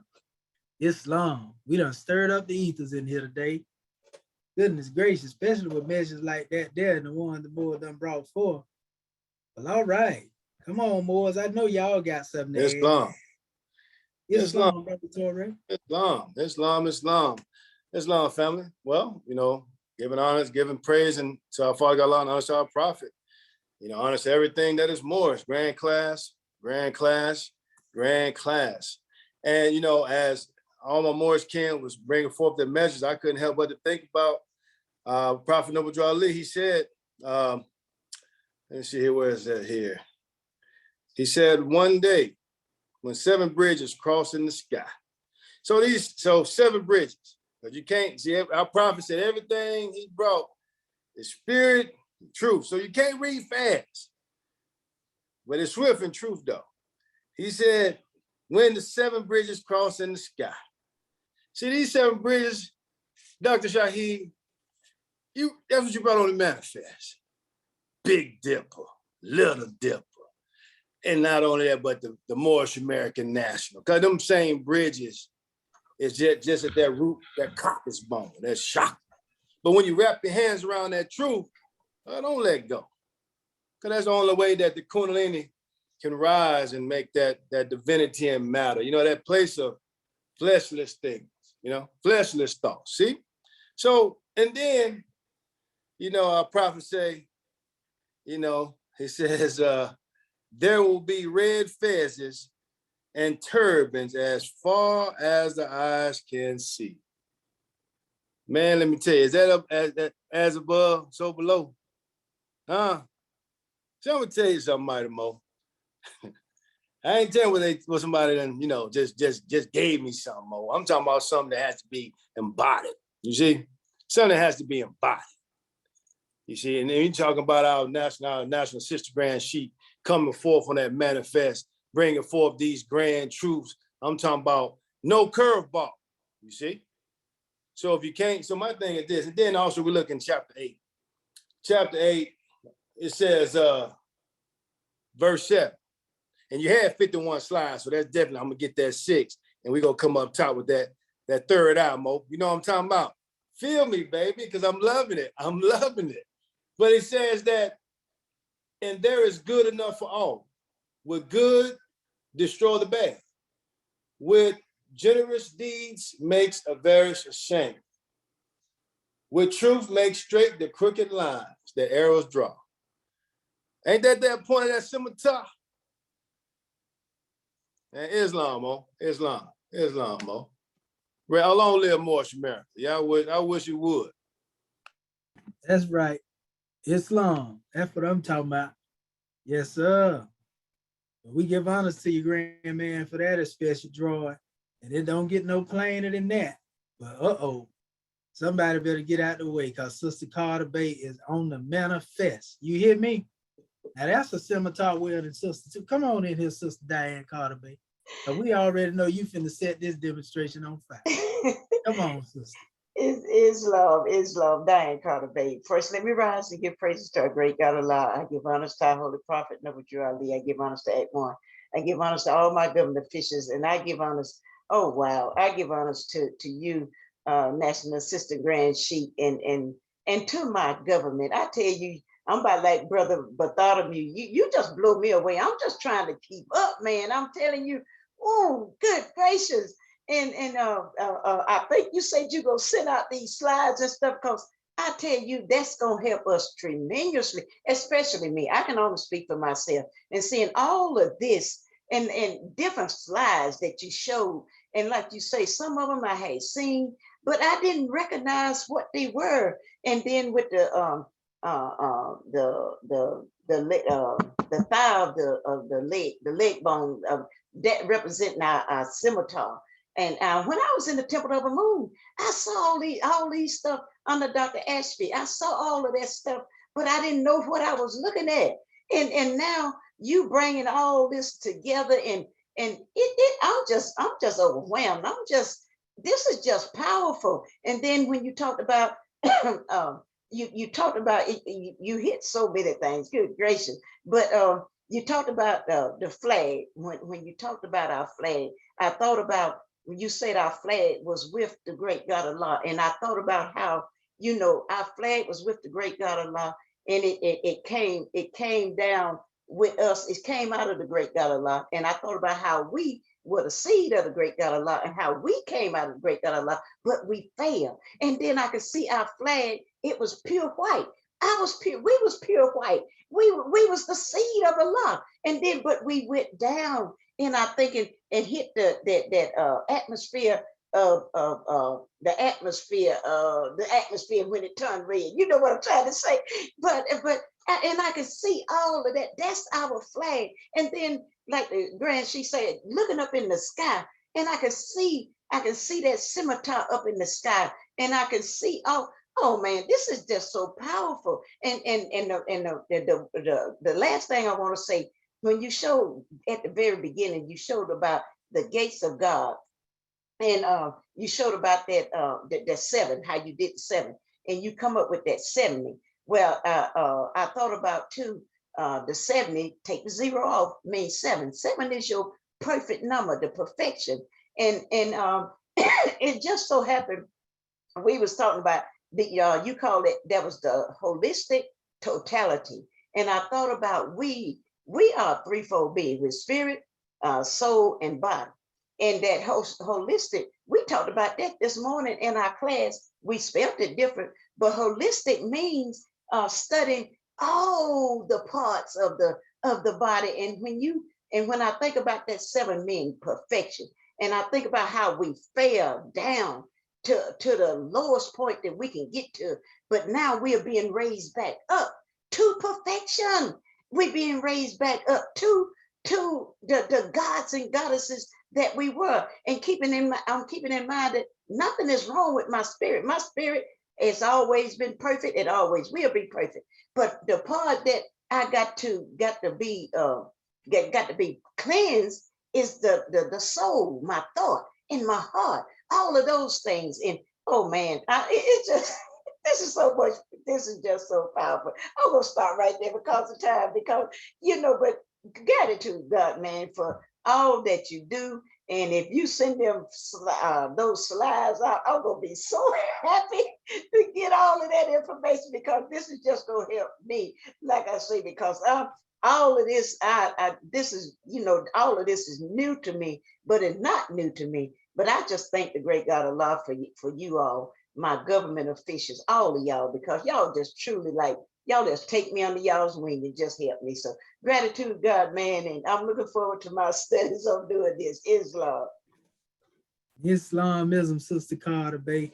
We give honors to you. Yeah, we're gonna definitely get the measures out to our Moorish kin, and a couple of them that we have done the measures on, and we are uploading periodically, the different videos, so that the people can get a drawing on it. As we stated, this is a time for gestation where masterminds can come in here unhindered. And all of these classes that we've been having, we ain't had no obstructed thoughts or none of that. We can come in here, build on it, bring it back, and it's strengthening all of us as a whole. You know what I mean? And so it's just preparing us like we did in ancient Kemet. It said, that we have to be prepared to be them executive rulers to go take this teaching to our people. And it's these same lessons, trust me, Moorish kin, the language that we demonstrating here, we have to be at this level based on the information that's out here now. So when our people hear it from us, they ain't gonna worry about going nowhere. You see what I'm saying? Because they'll be done heard it all. That's one of the reasons you see Brother Shaheed bringing these measures like he do. Because I know most of our people chase after fool's gold because they think it's something that they ain't seen before. But by the time they get over there, they'll probably end up coming back home anyway. They're like, man, oh man, I'm already, we done got, Brother Shaheed done browbeat the truth in us so much, I can't go nowhere and not see the truth. You know what I mean? And so that's where we at. But honest to you, sis, you gave a grand description. I like that when you spoke of the seed being that original, and that's how it go. Coming down into the atmosphere. I like that. That was powerful. Brought me some clarity. Islam. Well, all right. Any other Moors who would like to come forth? I'm going to draft Muhammad Bey, if he there. You know why I'm going to draft Muhammad Bey? Because see, he came forth to read, and we had 3 readers, but we try to keep things in order. But I know he got something to say about his flag if he there. You there, Brother Muhammad Bey? Are you working?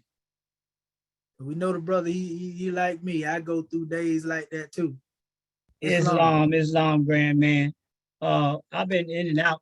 I just caught a little bit of what was said, right? And I'm really not properly prepared, but based on what I was hearing, this is such a grand demonstration. I'm gonna have to do some more studying on it. I got the documentation that you were doing, and I think we're doing a class was dealing on communicating the truth, and this is what I see from it, just from a basic point of view. All the lessons that you brought so far is teaching us, right, how to communicate the truth, because this is in chapter 6 in the book of fire, right? And I found it very unique because there is actually a science to communicating the truth. And so this is what I'm learning, right, when I'm coming on this class. And I know, right, my particular part right now is learning how to bring up the bullets, and that demonstration, because I really see how powerful those particular demonstrations are when we're trying, especially like in a situation here in South Carolina, right? We have a lot of different activities, right? And we have a lot of different people that we're networking with from different cultural aspects. And we have opportunity to be able to go forth, right, and bring this type of demonstration. So for me, I'm just saying that that's something that I'm learning how to do. And I apologize for not being properly prepared, but you can believe, brother, right, that I am working on that. And when next Sunday comes, I will be prepared. I will have some type of demonstration, especially dealing with this class presentation that you dealt with about the pentagram, the star, the circle 7. Oh man, communicating that truth like we're told, right? We have to be able to take these things, right, and put them in a baby bottle, so to speak, when we're talking to our people, because they're so lofty, they're so lofty in terms of just their purity. So we have to find a way to be able to demonstrate this truth. that is actually relative to the self. See, that's the key, being able to make that connection, right, with the symbolic speech, right, that's relative to the plane of things made manifest. So this is basically what I see from Grand, man. That's all I have to say. Grand magnanimous class, and brother, you know, you took us on a journey, brother, like you're always doing. I love you for that. You know, and one of the key things that you said, brother, right, that I really see the most important aspect of it. See, everything that you're presenting is historical. And just like you reiterated, right, once we begin to get these documentations ourselves, this is not just for us. See, we're being raised to the level for the presentation for whatever we have to do. But now it's being left for our prosperity, those that come after us, the future, that will take it even to a higher plane. And that's what's really, really key. You know, I'm gonna use a demonstration from my grandson, who was about 8 years old. This was a couple days ago. As a matter of fact, it was Thursday. And so we were at a demonstration, and my grandson looked at it was myself, Sister Aset, my granddaughter, brother named Cup, and another Moorish American. Anyway, my grandson looked, they had the flag on the wall, and everybody had the medallions on. And he looked at me and he said, Grandpa, he said, what is that? So I told him, I said, well, this is your flag. This is the flag that belongs to you, right? Because you are a Moorish American. Then he looked at my medallion and he said, Grandpa, is that the same as that? I said, yes, it's just a medallion. And he asked a very profound question. We're talking about 8 years old. Why do you wear it? That was the question he asked. So we see the profundity of an 8-year-old, his mind, right, is inquisitive. So I have to find a way. So the basic way I told him, I said, we wear it because it represents who we are. It's like an identifying piece of instrument, right? I didn't use the word instrument. I just say it's a piece of a metal that we use to identify ourselves, you know, like a name tag. But I just relate that in terms of the question that he put forth as an 8-year-old. Why do you wear it? Islam. And so that's all I wanted to share. Islam. Gratitude, grand man, grand class. And gratitude, brother Islamism, for that drawing. We give honors to you, brother. Powerful measure. And briefly, I meant to show the Moors this because this is also in the slide. And this is one of the most simplistic ways I express our flag to people. You know, I tell them the first flag of man is old as the great God of himself. For it was man himself as flesh divine, right? But then, you know, going through the measure, I also understand that the scimitar is within the head of man. That's consciousness. And the star is within the heart of man. You see what I'm saying? And they can relate to that. So we give honors to you, grand man. Peace and love. All right. And I see our brother Simpson Bay looked like he had his hand up. Islam, brother? Yeah, it was a mistake, grand man. Okay. That's why I lowered it down. Gratitude. Okay, gratitude, Islamism. Well, all right. Well, all right. Are there any other Moors on the manifest who would like to come forth before we take this demonstration in third heaven? You know we already there now. Islam? Islam. It was. Islam. Oh, gratitude. Marvin Ever Bay. I knew, you know I started to draft you, right? Yeah, I know. I felt it. You felt it? Yes, sir. Absolutely.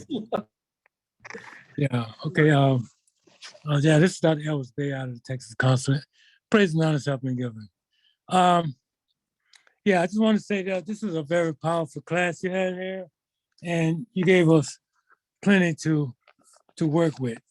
You know what I mean? Plenty to delve into this knowledge, this wealth that has been brought forth by our ancestors. As you uncover a lot of the hidden knowledges and misrepresentations of who we are as a people. And it's just very inspiring. And like all the more say, I concur that, you put a lot on our dial plate, what I mean, to go out and dig deeper, like you mentioned about that Enochum calendar. Yeah, I want to see what I can come up with that, I mean, you just gave us so much really to really research, which research is such a powerful study within itself, because you have to, cut away using that scimitar, all of those misrepresentations, that has been put out there, because European that went into just about every aspect of our teachings. They went into our temples and universities and took out so much and distorted so much. They claim as theirs, which is ours. And this is one of the ways and means of where we as Moorish Americans, as divine ministers, is going to go in and bring out this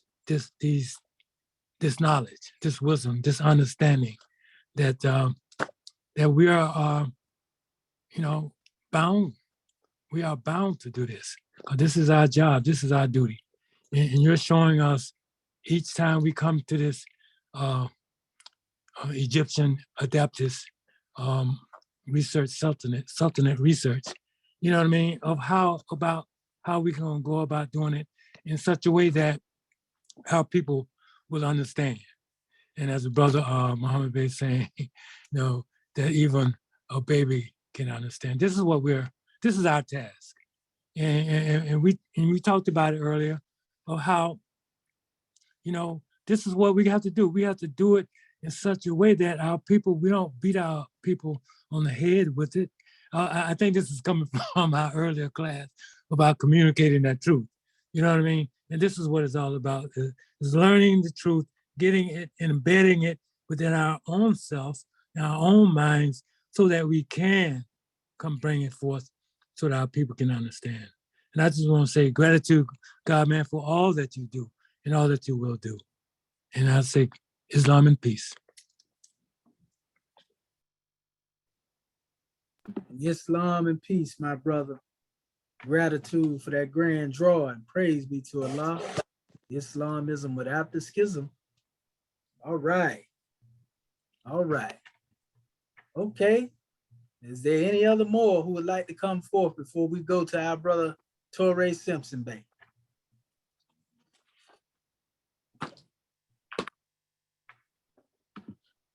Okay, going once, going twice, and you are indeed thrice blessed by Tehuti, divine wisdom. All right, brother Torrey, or Kim Torrey. Islam, and yes, indeed. And I'm glad you brought that back too, so I can research that as well. But yes, it's been a grand Egyptian Adeptus research class, sponsored by our Moorish American government. Our host instructor, Dr. Shadu Minty Muhajir, our grand national chairman. So it's just been a grand class. So, Chairman. Oh, thank you, gratitude. I'm up here thinking, but yes, our assistant national grand chief, national assistant grand chief. Gratitude. And so it's been a grand class, and I just encourage all the Moors to, just study, continue to research, and be about our Father God's work and be the message that you bring, because we have these laws and lessons to help us govern ourselves, so that we can be, be those, like I said, continue to be the torchbearers of civilization, just like our ancestors. So this is that place where we're building Islam. January 15, 1929, warning from the prophet, to be read at every meeting.